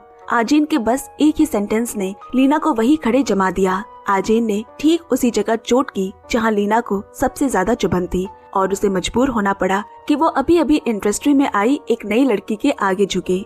अब इसके बाद आजिन अपने मैनेजर के साथ कार में उतरते वक्त डिलीवरी करने वाला उसका वही दोस्त किम, जो सिर से पैर तक ढका हुआ था, कंपनी का सामान लेकर घुसता है। उसका लिफ्ट में एक पुराने दोस्त से सामना हुआ जो आज बहुत ही सक्सेसफुल एक्ट्रेस बन चुकी है। वो बस दूर से आजिन को देख सका और अपने पुराने दिनों को याद करता है, लेकिन बात करने की उसमें हिम्मत नहीं हुई। दूसरी तरफ जुनो की माँ मदद मांगने के लिए अपने ससुर के सामने घुटनों पर बैठी है, लेकिन मदद के बदले बस उसे बेरुखी मिली। मुझे दोबारा फोन मत करना, मैंने तुमसे कहा था जिसे संभाल नहीं सकती ऐसा कारोबार मत करो, उसके ससुर ने कहा। ये पता चलने पर कि उसे कोई मदद नहीं मिलने वाली है, उसने अपना आखिरी दांव चलते हुए उसकी कीमती पोते को जन्म देने और पालने के एहसान गिनाने शुरू किए। अब यहाँ दोबारा किम को दिखाया जाता है। हाथ में उसके कमाई पैसों का लिफाफा है जो वो अपने आंटी को देने वाला है। शायद वो अभी भी उससे नाराज थी, इसीलिए उसके इमोशंस कुछ ज्यादा ही उग्र थे। तुम भी तो बड़े भाई हो और अपने छोटे भाई की देखभाल करना चाहते हो, मैं मना नहीं करती, लेकिन जरा खुद को उसकी जगह रखकर सोचो। कौन सा छोटा भाई अपने बड़े भाई से मिलना चाहेगा जिसने उसके पिता को मार दिया हो? भले ही आंटी ने ऐसे शब्द कहे जो दूसरों को चोट पहुंचाते थे, फिर भी वो वहाँ से उठकर रसोई में जाकर चावल धोने लगी और किम की बात सुनकर अपने आंसू छिपा नहीं पाती। अब नीचे उतरते वक्त किम ने अपने छोटे भाई जे को देखा जो स्कूल से लौट रहा था। उससे उसका सामना करने की हिम्मत नहीं हुई, इसीलिए वो छिप गया और उसे घर जाते हुए देख अकेले एक कोने में खड़े होकर रोने लगता है। अब दिखाता है कि जुनो की एक रिपोर्टर से उसी शॉप में अपॉइंटमेंट थी जहां आजिन शूटिंग कर रही होती है। इससे अनजान कि उसकी माँ भी कब से उसे फॉलो कर रही है। जुनो दूर से आजिन को ध्यान से देख रहा होता है और आजिन भी उसकी मौजूदगी को महसूस करती है। जब दोनों एक दूसरे को एकटक देख रहे थे तभी जुनो की माँ उसे खींचकर वहाँ से ले गई और लीना ने ये देख लिया। उसे अजीब लगता है, वो ये जानने के लिए कि आखिर ऐसा क्या है कि एक माँ अपने बेटे को खींच कर ले जा रही है, वो भी उसकी भलाई के नाम पर, तो वो उन्हें फॉलो करने लगी। अब इधर बेटे ने अपनी माँ को इस कदर झड़क दिया कि कहने को और कुछ बचा ही नहीं। तुम्हें देखकर ही मुझे अनकंफर्टेबल महसूस होता है। लीना को यह समझ आ चुका था कि कुछ तो गड़बड़ है, इसीलिए उसने अपने असिस्टेंट जूनो की एक छोटी सी मीटिंग का अरेंजमेंट करने को कहा ताकि पता चल सके कि इसके पीछे कौन सा राज छिपा है। जूनो की माँ भी यही नहीं रुकी, वो सीधे डायरेक्टर मेरी से मिलने पहुंची। खुद को आजिन की माँ बताकर वो कहती है कि उसे टीवी पर आने न दिया जाए ताकि वो चैन से जी सके। डायरेक्टर मेरी को समझ नहीं आया और उसने पूछा कि असल में वो चाहती क्या है। पैसा। जूनो की माँ ना तो कमजोर थी और ना ही खुद को कम आंकती थी, बल्कि वो शो ऑफ करते हुए अपने लग्जरी शनल बैग पे हाथ रख हंसते हुए बोली, मेरे पास भी पैसे हैं। फिर उसके सामने आजिन को नीचा दिखाने के लिए उसके बारे में बुरी बुरी बातें कहने लगी। वो लड़की ऐसी नहीं है कि सुंदर कपड़े पहने और लोगों की तालियां बटोरे, उसका लेवल वहाँ तक है ही नहीं। उसकी सगी माँ शराबी थी और उसका पिता अपराधी। इतना ही नहीं, उसने आगे भी कहा उसके पिता की हत्या हो चुकी है, लेकिन दोष किसी और ने ले लिया। पर मुझे पूरा यकीन है कि असली अपराधी आजिन ही है। इस उकसाने वाले स्पीच के बाद आजिन अंदर आती है। दोनों ने एक दूसरे को देखा और एक दूसरे की सेहत के बारे में पूछा, लेकिन आजिन ने सिर्फ इतना जवाब दिया, हाँ ठीक हूँ, तुम्हारी वजह से। मुझे बेच देने के लिए धन्यवाद, फिर भी मेरा चेहरा सुरक्षित है और मैं आज भी एक अच्छी जिंदगी जी रही हूँ। जूनो की माँ द्वारा बदनाम किए जाने के बाद आजिन के बाहर निकलते ही उसकी मुलाकात सही मायने में उसी की ही तरह उसकी कलीग लीना से हुई। लीना ने ताना मारा, तुम जी कैसे रही हो, तुम्हारी अपनी माँ भी तुम्हारा साथ नहीं देती। आजिन ने खुद को कमजोर नहीं पड़ने दिया, उल्टा लीना को धमकाते हुए कहा, अगर आगे भी वो ऐसा ही करेगी तो वो उसे और बड़ी मुसीबत में डाल देगी। इसके बाद आखिर लीना और जूनो का मिलने का समय तय हुआ। मिलते ही उसने पूछा, क्या तुम्हारी कोई गर्लफ्रेंड है? उसने जूनो को खाने पर भी बुलाया, लेकिन उसने साफ साफ मना कर दिया, जिससे लीना को बहुत अपमान महसूस होता है। उसके ऑनलाइन किताब के इंट्रोडक्शन के बाद लीना और भी ढीठ हो गई। उसने जूनो को साथ पीने के लिए बुलाया और जानबूझकर अपनी असिस्टेंट को पहले ही भेज दिया ताकि जूनो उसे घर छोड़ने जाए। जूनो ने फिर से मना कर दिया, लेकिन लीना ने भी अपनी जिद नहीं छोड़ी। वो जानबूझकर उस पर दबाव डालती है कि आज रात वो उससे अकेले में मिले। इधर आजिन वापस अपनी कंपनी लौटी ताकि वो अपनी और लीना की फाइलें ढूंढ सके। वो पहले पहुंच गई थी, लेकिन उसके असिस्टेंट से पता चला कि आज रात बिल्डिंग की बिजली काट दी जाएगी। उसे अंदाजा भी नहीं था कि उसने अपने सीने में सांप पाल रखा है, क्योंकि वो असिस्टेंट लीना की तरफ थी और इसी वजह से आजिन को बेसमेंट से ऑफिस तक जाना पड़ा।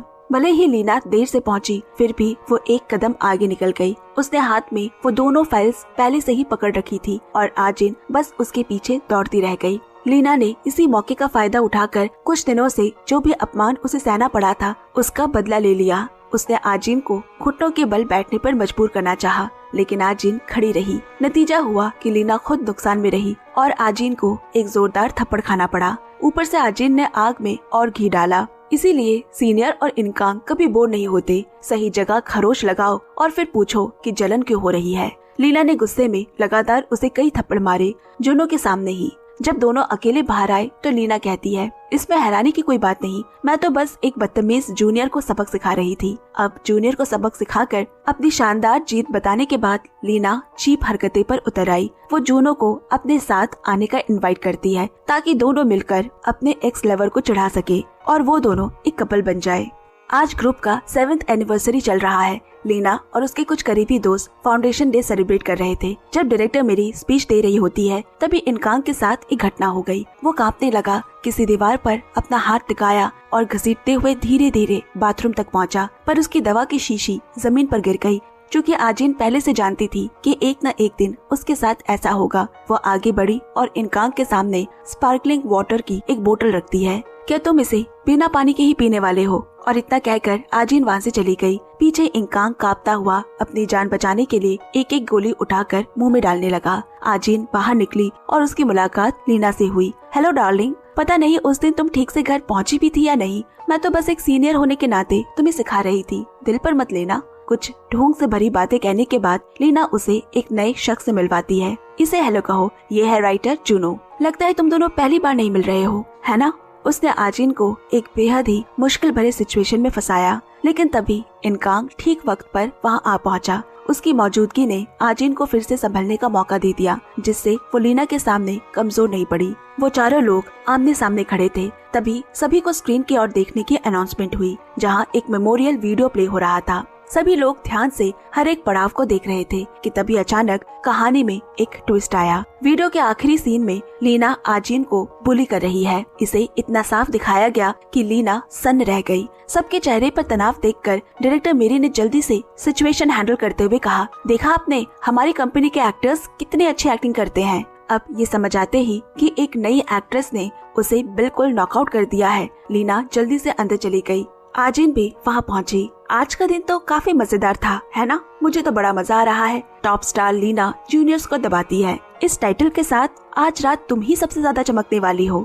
आजिन के बस कुछ डरावने वाले शब्द सुनकर ही लीना का चेहरा पीला पड़ गया। गणमत थी कि उसने डायपर पहन रखा था, नहीं तो वो इतना डर गई थी कि वो अपनी पैंट ही गीली कर देती। आजिन लीना की चालाकी को पूरी तरह नाकाम कर बाहर निकल आई और वहाँ उसे एक और सरप्राइज मिला। एक सफाई कर्मचारी जो अजीब भी लग रहा था और जाना पहचाना भी। वो आगे आया और आजिन के कान के पास आकर बोला, क्या तुमने कभी सोचा है कि चोई अब कैसे जी रहा है? भूल गई हो, है ना? कोई बात नहीं, मैं याद दिला देता हूँ। तुम्हारे पिता के सर पर बेसबॉल बैट।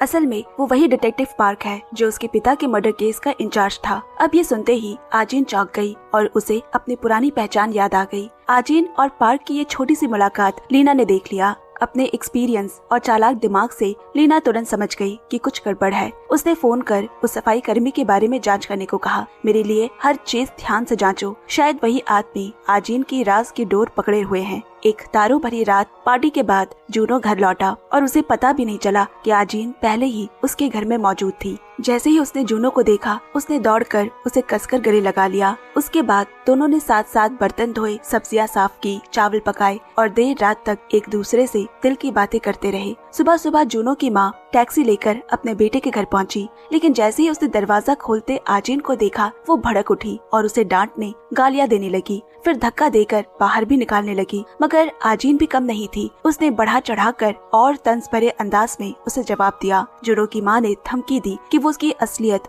दुनिया के सामने ला देगी ताकि सभी सच जाने और उसका एक्टिंग करियर खत्म हो जाए। इतना कहकर वो आजिन के बाल खींचकर उसे मारने लगी। उसी वक्त जूनो घर लौटा और दौड़कर हालात संभालने की कोशिश करता है। इस बीच आजिन फिर से मगरमच्छ के आंसू बहाने लगती है और फिर जूनो माँ को अनदेखा कर आजिन को घर छोड़ने उसके पीछे पीछे भागा। अब शूटिंग में आजिन और इनकांग के एक्टिंग सीन बेहद खूबसूरत और रोमांटिक लगता है। जब वो दौड़कर उसे कसकर गले लगाती है। दोनों काफी क्लोज थे, लेकिन जैसे ही डायरेक्टर ने कट कहा, दोनों फौरन एक दूसरे से अलग हो गए। एक्टिंग में सीनियर होने के कारण इनकांग उससे अकेले में बात करना चाहता था। उसने बताया कि उसके आज की सक्सेस की वजह उसके पुराने कलीग्स के साथ की गई स्वार्थी और तुच्छ हरकतें थी और यही बात उसे सालों से अंदर ही अंदर परेशान करती रही है। शूट के दौरान इनकांग को लगा कि ये लड़की भी उसकी ही तरह मुश्किल हालात से गुजर रही है, इसीलिए उसने सीनियर होने के नाते आजिन को कुछ सलाह देनी चाहिए। उसी रात आजिन को डिटेक्टिव पार्क का फोन आता है। उसने उसे एक बार में मिलने को बुलाया।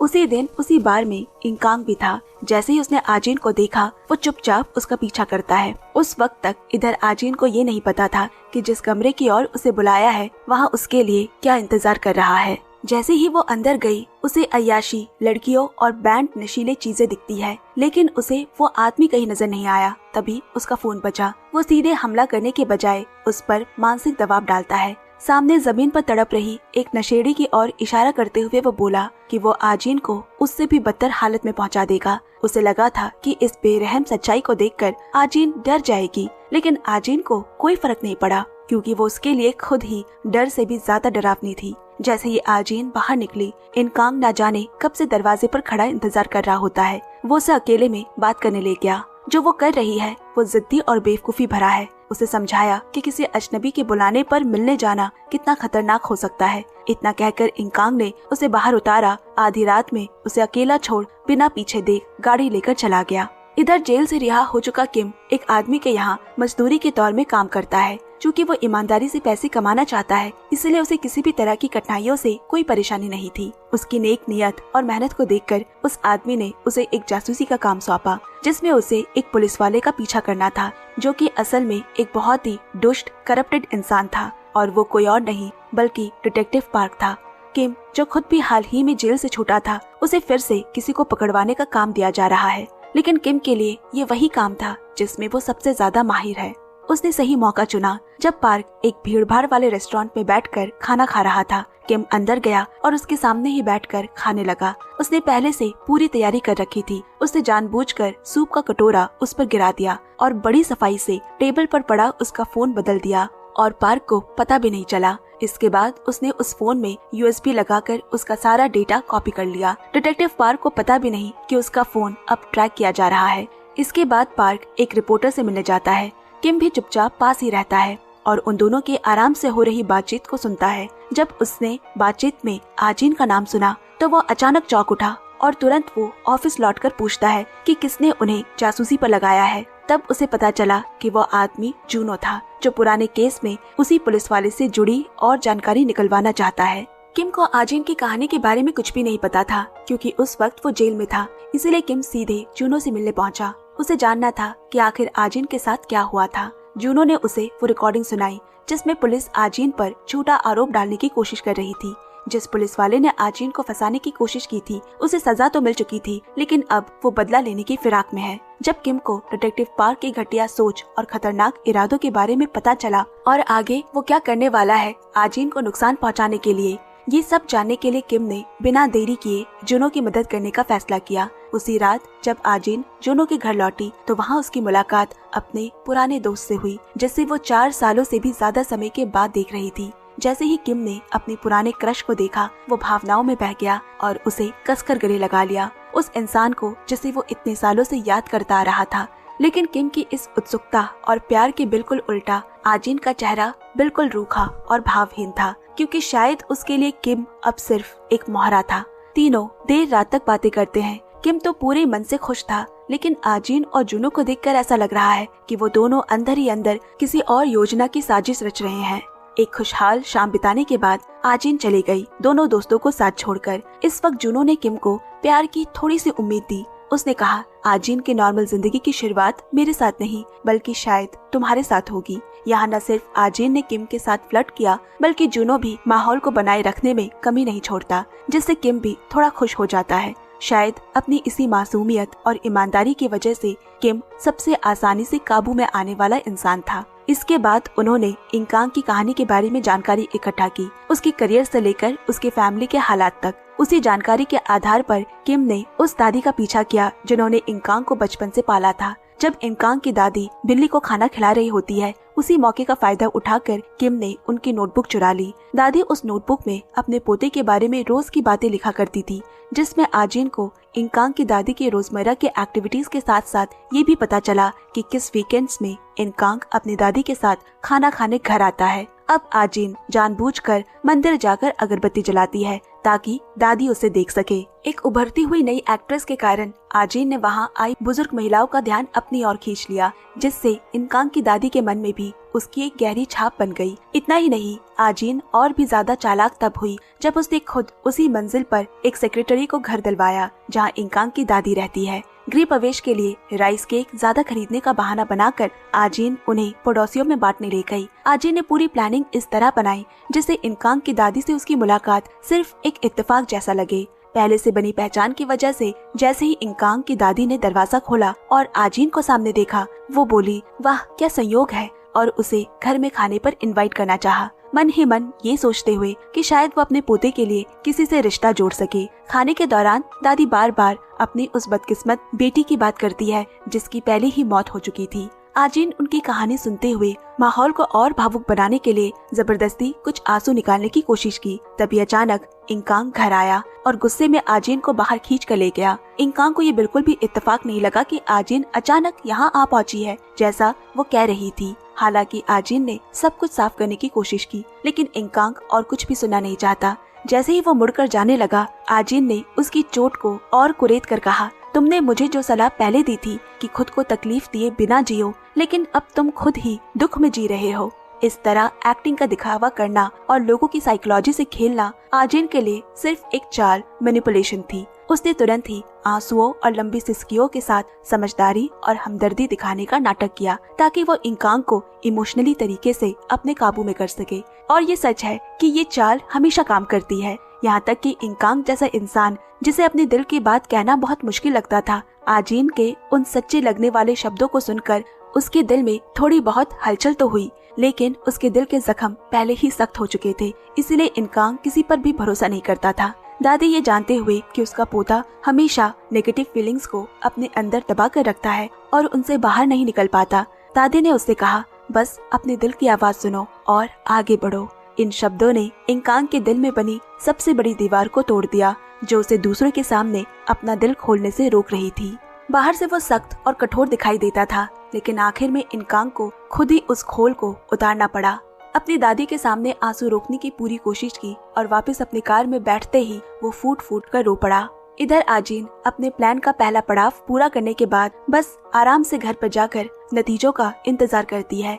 आजीन को अपने सच्चे इंसानी जज्बात दिखाते देखना बहुत ही रेयर चीज थी, जिसे इस वक्त जूनो ने सब कुछ अपनी आंखों से देखा और चुप्पी में डूब गया। अगले दिन इनकांग को उसका असिस्टेंट एक कॉफी शॉप में प्लान को डिस्कस करने डायरेक्टर से मिलाने ले गया। ऐसा लग रहा है कि यहाँ उसका आना पहले से ही आजीन द्वारा तय किया गया था।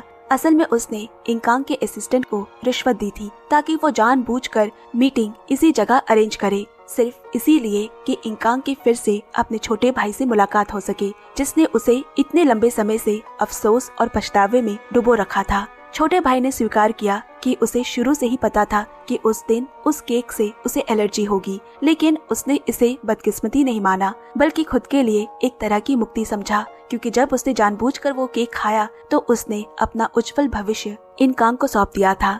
और उसके छोटे भाई को इसका जरा भी पछतावा नहीं था, बल्कि वो अभी अपने मौजूदा जिंदगी के शांति से भरे पलों को एंजॉय कर रहा है। ये सब सुनकर इनकांग और भी ज्यादा गुस्से में आ गया और बिना किसी वजह छोटे भाई के चेहरे पर एक मुक्का मार दिया, क्योंकि वो खुद उस सच्चाई का सामना करने की हिम्मत नहीं कर पा रहा था, जिसे वो अपने दिल के अंदर गहराई से दबाने की कोशिश कर रहा था। जब छोटे भाई ने बताया कि आजीन ही वो थी जिसने उसे सच बताने के लिए कहा था, तो इनकांग को लगा कि सब कुछ बहुत ज्यादा घुटन भरा हो गया है। उसे डायरेक्टर मिरी के घर जाकर ये मांग करनी पड़ी कि वो उसके और लीना के ब्रेकअप की खबर पब्लिक करे। जैसे ये खबर सामने आई, लोगों में बड़ी हलचल मच गई। यहाँ लीना गुस्से से पागल हो गई, क्योंकि उसके सारे प्लान्स बिखर रहे थे। उसके पास बस एक ही रास्ता बचा था। उसने रिपोर्टर पर चिल्लाकर उसे जल्दी से और भी खबरें इकट्ठा करने को कहा, साथ ही उस पर दबाव डाला कि वो ऐसी खबरें इकट्ठा करे कि आजीन को गिराया जा सके, इससे पहले कि खुद वही गिरा दी जाए। आजीन द्वारा उठाया गया हर कदम बहुत बारीकी से और प्लान्ड वे में था, और रिपोर्टर के पास इंफॉर्मेशन का एकमात्र सोर्स डिटेक्टिव पार्क ही था। लेकिन जैसे ही दोनों आपस में मुलाकात करने वाले थे, पास में इंतजार कर रहा किम अचानक आगे बढ़ा और उसे काबू में कर किडनैप कर लेता है।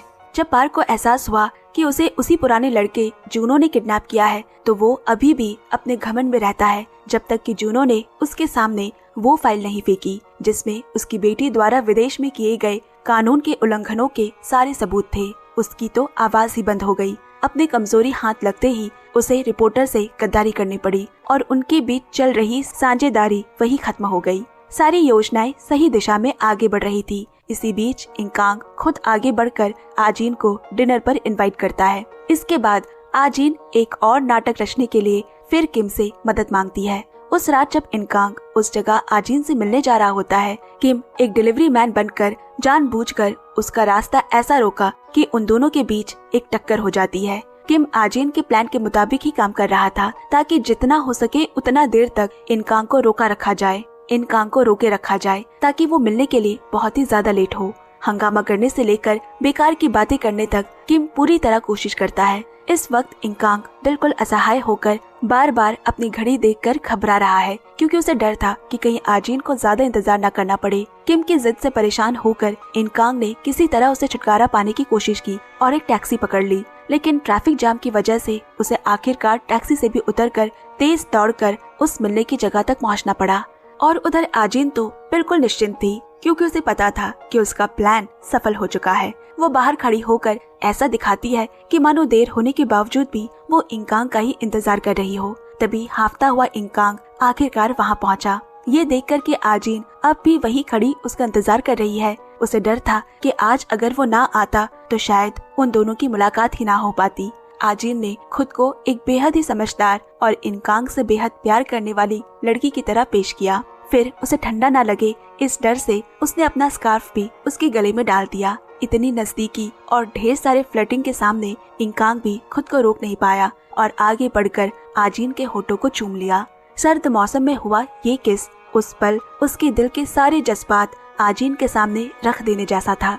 उसी रात जूनो भी लीना से मिलने गया ताकि अपने दोस्त आजीन के बारे में बात कर सके। जब उसने दरवाजे के बाहर कुछ आवारा लोगों को आजीन के पोस्टर की ओर इशारा कर गंदी बातें कहते और उसकी सूरत पर भद्दे कमेंट्स पास करते देखा तो उसने गुस्से में उनके मुंह पर कुछ घूंसे मार दिए, लेकिन खुद नशे में होने की वजह से आखिर में पिटाई उसी की हो गई।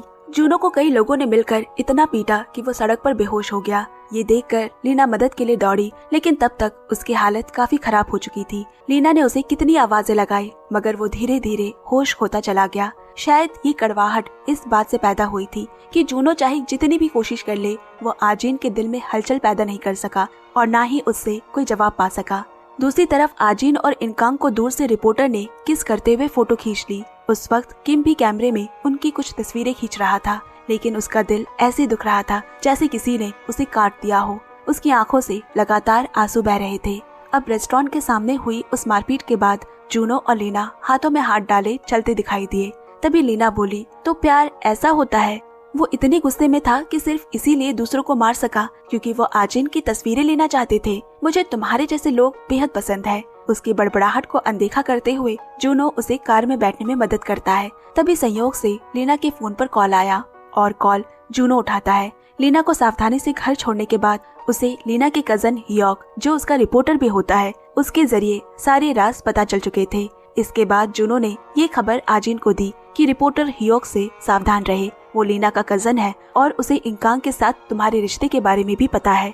अब आजीन और इंकांग की डेटिंग की खबर सारे अखबारों में फैल गई। डायरेक्टर मेरी ने तुरंत दोनों को डिस्कस करने बुलाया। उसने आजीन को इस घटना के फैलने के नतीजे और असर के बारे में चेतावनी दी। इतना ही नहीं, उसने ये सब कुछ खत्म करने को भी कहा, चाहे ये सिर्फ एक अफेक्शन हो या दोनों की तरफ से गंभीर रिश्ता ही क्यों न हो। एक समझदार इंसान होने के नाते आजीन ने सॉल्यूशन दिया कि रिपोर्टर से सीधा मिलकर इस मामले को संभाल लिया जाए। आजीन के बाद अब इंकांग की बारी थी डांट सुनने की। तुम्हें हो क्या गया है? तुमने ही मुझसे कहा था कि आजीन से दूरी बनाओ, फिर अब ये सब क्यों हो रहा है? अगर ये बात और फैली तो तुम्हारे रेपुटेशन पर असर पड़ेगा। लेकिन इंकांग ने सब कुछ अनसुना कर दिया। इतना ही नहीं, वो उसे ब्लेसिंग्स देने को भी कहता है। ये सच है कि प्यार ने इंकांग को होश खोने पर मजबूर कर दिया था। अब इधर आजीन रिपोर्टर हियोक से अकेले मिलने जाती है। ये सोचकर कि इस घटना के बाद वो उसे आर्टिकल्स को हटाने की रिक्वेस्ट करेगी, लेकिन उल्टा आजीन तो खुद को उसकी बहुत आभारी है ऐसा महसूस कराती है।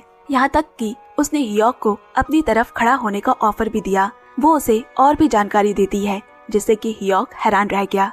आजीन बोली, मैं आगे भी तुम्हें जानकारी देती रहूंगी, तुम्हें इसका पछतावा नहीं होगा। मैं वादा करती हूँ मेरी लव लाइफ बेहद उलझी हुई और दिलचस्प होगी। इस बयान के बाद अगले ही दिन आजीन और इंकांग के लव अफेयर की खबरें पूरे देश में ब्रॉडकास्ट कर दी गई। जहाँ भी जाते हर जगह उन दोनों के करीब होने के पिक्चर्स ही दिखाई देते।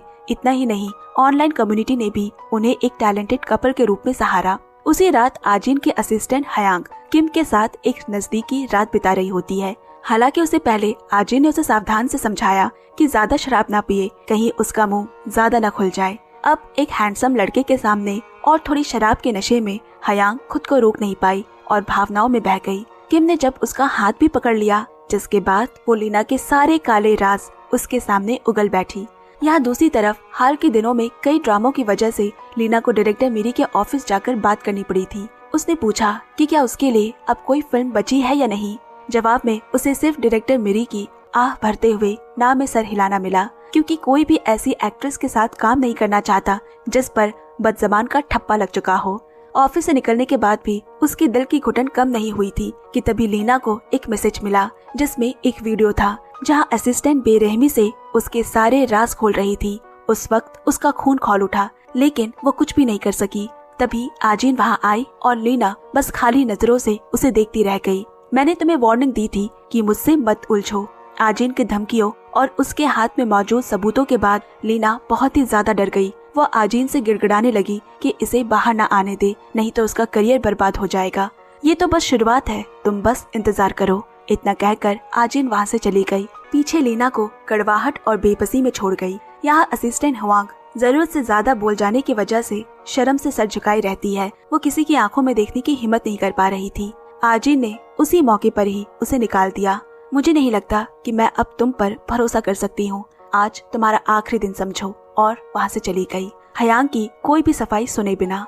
अपनी आंखों के सामने से दोनों कांटों को धीरे धीरे हटाने के बाद आजिन इनकांग के साथ खुलकर अच्छे दिन खुशियों से मना रही होती है।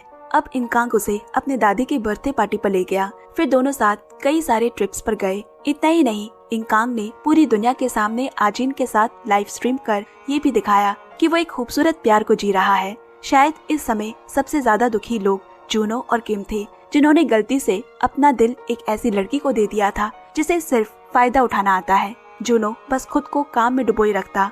उसे देखकर साफ लग रहा था कि वो कितना थका हुआ है। उसे इस हालत में देखकर लीना उसके लिए खाना लेकर आई ताकि उसे थोड़ी ताकत मिले। इसके बाद उसने जूनो को आजिन की फिल्म की प्रीमियर पर चलने का इनविटेशन भी दिया। दोनों प्रीमियर में आजिन को पूरे आत्मविश्वास के साथ चमकते हुए देखते हैं। स्क्रीन पर अपने ड्रीम लवर को देख जूनो बस खाली नजरों से घूरता रहा और आजिन की मदद की गुहार को याद करता है। प्रीमियर के बाद जूनो घर लौट आया। सांस लेने का मौका भी नहीं मिला था कि किम उसे ब्लेम करने लगता है। उसे टेक्स्ट भेजने के बजाय इतनी देर तक उसका दोस्त जूनो कहाँ था आखिर। किम की बकबक को नजरअंदाज कर उसने बस थके हारे मन से जवाब दिया ताकि बात खत्म हो सके। अब थोड़ी देर चुप्पी के बाद दोनों ने आजिन की सिचुएशन के बारे में एक दूसरे से बात की। किम कहता है, मुझे लगता है वो खुश है क्योंकि अगर वो मुझे फोन करती तो मतलब मुसीबत होगी, और सच कहूँ तो मैं उसकी और कोई कॉल्स चाहता भी नहीं हूँ। किम के इन शब्दों के बाद जूनो भी बस सर हिलाता है और आंखें बंद कर आराम करने लगा। ये सच है कि इन दोनों की बारी बारी से होने वाली बातचीत हमेशा एक उदास चुप्पी पैदा कर देती है। अब झपकी लेते समय जूनो को उसकी माँ का फोन आया। उसने जानबूझकर फोन नहीं उठाया। किम ने कहा, तुम फोन क्यों नहीं उठा रहे हो? तुम सच में एक बहुत ही अनग्रेटफुल बेटे हो। बेटे का फोन न उठाने पर अगली सुबह जूनो की माँ उसके ऑफिस घुस आई और थोड़ी देर बाद ड्रॉर में पड़े अपने बेटे के कुछ बेतुके इन्वेस्टमेंट फाइल्स देखकर वो अपना आपा खो बैठी। बिना कुछ कहे वो फौरन आजिन से मिलने गई और कागजों का ढेर उसके चेहरे पर फेंक दिया। ये क्या है? तुमने देखा कि मेरे बेटे के पास पैसा है और फिर उसे इन्वेस्टमेंट्स के लिए फुसला लिया? क्या मेरे बेटे को लगातार लुभाते रहने के बाद भी तुम्हें थकान नहीं होती? जूनो की माँ की बातों को नजरअंदाज कर आजिन अब भी बेअसर थी और उसी पर उल्टा इल्जाम लगाकर जवाब दिया, जिसके बाद जूनो की माँ के मुंह से एक शब्द भी नहीं निकल पाया। अब आजिन शॉपिंग मॉल में घूम रही थी जहाँ ढेरों फैंस उसकी तस्वीरें लेने की कोशिश कर रहे थे। तभी उसे कांच की खिड़की के उस पार उसके दुश्मन स्योंगी दिखाई दी, जिसके साथ आजिन ने कभी चाल चली थी। बस एक मामूली एम्प्लॉय रह गई स्योंगी ने आजिन को देखा और सारी बुरी यादें उमड़ पड़ी। अतीत के कड़वाहट के कारण उसने तुरंत एक आर्टिकल पोस्ट किया जिसमें आजिन को बदनाम किया गया। बात को ज्यादा बिगड़ने न देने के लिए किम ने कमेंट सेक्शन में उस व्यक्ति के बारे में जानने की कोशिश की और आजिन के लिए पोस्ट हटाने का रिक्वेस्ट किया। इसी दौरान डायरेक्टर मिरी ने एक बार फिर आजिन को पूछताछ के लिए बुलाया। आजिन हालांकि हाल ही में मशहूर हुई थी, लेकिन कई ड्रामे झेल चुकी थी, जिससे उस पर भयानक तनाव था। अगर ये चीजें बाद में फिर से तुम्हारे खिलाफ हो जाए तो एक मीडिया का खतरा बन जाएगा। तुम्हें बहुत सावधान रहना होगा। इनकांग भी आजिन को लेकर बहुत चिंतित था। उसने आजिन को फोन कर जानना चाहा कि वो कैसी है।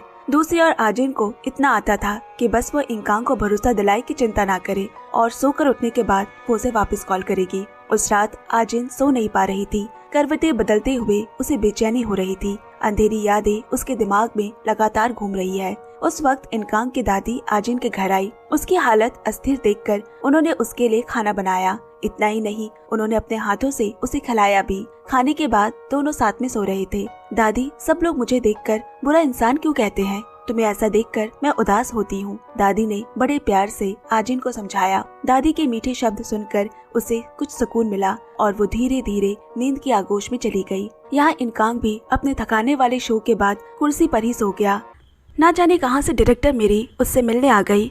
ये मत समझो कि मैं नहीं जानता तुम क्यों आई हो और तुम सच में क्या चाहती हो। ये कहने के बाद इनकांग ने पूरी रात आजिन के साथ अपनी प्रेम कहानी उसे सुनाई। एक दिन आजिन बर्फ गिरते हुए देख रही थी कि तभी एक और मुसीबत आ गई और उसके सामने आ खड़ा हुआ अतीत का वही कॉफी शॉप ओनर चोई, जिस पर उसने झूठा आरोप लगाया था, जिसकी वजह से उसे जेल जाना पड़ा था। उससे दोबारा मिलकर आजिन हैरान रह गई। दोनों एक दूसरे का हाल पूछ ही रहे थे कि दादी भी बाहर आ गई और वो भी बात करने लगी। आगे भी कांटेक्ट में रहे, इसीलिए उन्होंने उसका नंबर मांगा। इधर किम जैसे ही जूनो के घर में घुसा, लीना कूदकर उसे पीछे से गले लगा लेती है, लेकिन बाद में ये समझते ही कि उसने गलत आदमी को गले लगा लिया है, दोनों घबराकर एक दूसरे को धक्का देकर अलग हो गए। वो हैंडसम है लेकिन जल्दी हाथ में आने वाला नहीं। वो बोला, अगर तुम्हें गले लगाना ही है तो पहले ये जान लो कि वो कौन है। लीना बोली, तुम इतना बड़ा हंगामा क्यों कर रहे हो? असल में तो मुझे बुरा लगना चाहिए। क्या मैंने तुम्हें चूमा है कि तुम इतना तमाशा कर रहे हो? खैर, अब जूनो के घर से निकलते ही किम को आजिन का फोन आया। वो अब तक इन अचानक आने वाले कॉल्स का आदी हो चुका था। किम ने अंदाजा लगा लिया कि जल्द ही कोई परेशानी होने वाली है। जाने से पहले किम ने खास तौर पर जूनो से कहा, आज रात घर मत जाना, तुम्हारे घर पर कोई पागल औरत है। अब अगली सुबह ही किम तुरंत अपने काम में लग गया। इस बार आजिन ने उसे कॉफी शॉप ओनर चोई का पीछा करने का काम दिया था, जो अभी अभी जेल से रिहा हुआ है। जूनो इधर ऑफिस में काम कर रहा था, तभी अचानक डायरेक्टर मेरी उसे मिलने आती है। वो बोली, पिछले 1 साल से तुम ही वो सीक्रेट इन्वेस्टर हो, ये जानकर मैं बहुत हैरान हूँ। इसके बाद दोनों ने आजिन के बारे में बात की और फिर जूनो ने एक शर्त रखी कि उसे काबू में रखा जाए और आजिन को फिर से अपनी तरफ खींचा जाए। इस समझौते को डायरेक्टर मेरी भी मान लेती है। इसके तुरंत बाद उन्होंने इंकांग को फोन करके इसकी जानकारी दी और उम्मीद जताई कि वो शादी के लिए कोई जल्दबाजी का फैसला नहीं करेगा। ये कहा जा सकता है कि इस फिल्म में और कंपनी के लिए भी आजिन का रोल बहुत ही इम्पोर्टेंट है। डायरेक्टर के साथ हुई कॉल के बारे में इंकांग से सुनने के बाद आजिन तुरंत अलग से जूनो से मिलने पहुंची। बधाई हो जूनो, तुम सफल हो गए। डायरेक्टर मेरी को ब्लैकमेल करके और इंकांग को निशाना बनाकर मुझे वापस खींचने वाले तुम ही हो, है ना? दोनों के बीच एक तनाव भरी बहस होने लगी। जूनो आजिन को चूमने ही वाला था कि अचानक लीना वहाँ आ गई। ये देखकर वो पागल हो गई, चीखने चिल्लाने लगी और आजिन को खींचकर मारने की कोशिश करती है, लेकिन जूनो ने उसे रोक लिया। अब इधर अपना काम खत्म करने के बाद किम आजिन से मिलने आया और दिखाता है कि उसने क्या रिकॉर्ड किया है। किम ने कहा, मैंने उसका पीछा किया। वो आदमी तुम्हारे पिता की कब्र पर आया, रोया और बोला कि उसे बहुत पछतावा है। पिछली रात की घटना के बाद लीना बहुत ज्यादा गुस्से में थी। उसने अपने कजन ह्योग को भी डांटा कि उसने वैसे क्यों नहीं किया जैसा कि उसने कहा था। कजन को सफाई देने का मौका दिए बिना ही लीना ने अपना फोन उठाया और पूछा कि इंकांग कहाँ है। जैसे ही उसे इन्फॉर्मेशन मिली, वो और जूनो तुरंत निकल पड़े। दोनों ठीक उसी वक्त पहुँचे जब इंकांग आजिन को प्रपोज करने वाला होता है। जूनो और लीना के उनके प्राइवेट डिनर के वक्त आ जाने से माहौल और भी तनावपूर्ण हो गया। संयोग से वो सभी एक दूसरे के सामने होते हैं और आने वाले अपने रोल को रिजेक्ट करना चाहते हैं, जिससे जूनो और डायरेक्टर मिरी के बीच पहले से हुए कॉन्ट्रैक्ट को तोड़ना भी कहा जा सकता है। अब दोनों वहाँ से चले गए। लीना और जूनो को अकेला छोड़ दिया। लीना ने कहा, मुझे साफ साफ बताओ, तुम मुझे चुनते हो या आजिन को? वो एक बहुत बुरी इंसान है। तुमने देखा नहीं जब मैंने उसे पकड़ा था तो वो कैसे एक्टिंग कर रही थी? लीना की बातें सुनकर जूनो बस चुपचाप था। उसके मुंह से एक भी शब्द नहीं निकला। यहाँ घर पर इंकांग की दादी आजिन के लिए रात का खाना बना रही थी। तभी गलती से एक कटोरा गिरकर टूट गया और उसी टूटे कटोरी की वजह से उन्हें आजिन के घर वो नोटबुक मिली जो उसकी खो गई थी। उसी रात ये बात इंकांग के कानों तक भी पहुंच गई, जिसके बाद वो तुरंत गाड़ी लेकर अपनी दादी के पास लौटने गया। इस वक्त आजिन का दिल भी आग की तरह जल रहा था। तभी किम और जूनो भी उसे जल्दी से घर पहुंचाने में मदद करने के लिए वहां मौजूद हो गए। आजिन घर के अंदर पहुंची और उसने दादी को नोटबुक पकड़े हुए देखा और बस ऐसे ही बिना कुछ कहे एक और जिंदगी खत्म हो गई। ये देख कर के आजिन को घर में गए काफी वक्त हो चुका है और अभी भी वो वापस नहीं आई। जूनो और किम देखने गए कि क्या सिचुएशन है और सीढ़ियों पर उस बुजुर्ग महिला का शरीर सलीके से पड़ा देखकर दोनों हैरान रह गए। दादी के इस हादसे के बाद आजिन और जूनो उन्हें लेकर अस्पताल पहुँचे। आजिन को बेबसी में रोते हुए देख जूनो बस चुपचाप सोचता ही रह गया, क्या सच में आजिन इस हद तक जाएगी कि खुद का राज छुपाने वो दादी को मार सकती है, या आखिर सच कुछ और ही है? आजिन अपनी महत्वाकांक्षाओं को पूरा करने के लिए और किस किस हद तक गुजरेगी, जल्दी सब पता चलेगा सेकेंड और फाइनल पार्ट में। सो स्टे ट्यून्ड और देखते रहिए सीरीज ट्यूब हिंदी। वीडियो पसंद आई हो तो लाइक, शेयर और कमेंट्स जरूर करें। और अगर आपको भी ड्रामा और वेब सीरीज की कहानियाँ सुनना पसंद है तो मेरे चैनल सीरीज ट्यूब हिंदी को पक्के से सब्सक्राइब अभी कर ले और नोटिफिकेशन बेल को भी ऑन करें ताकि वीडियो के अपडेट सबसे पहले आप तक पहुंच सके। Bye bye and take care.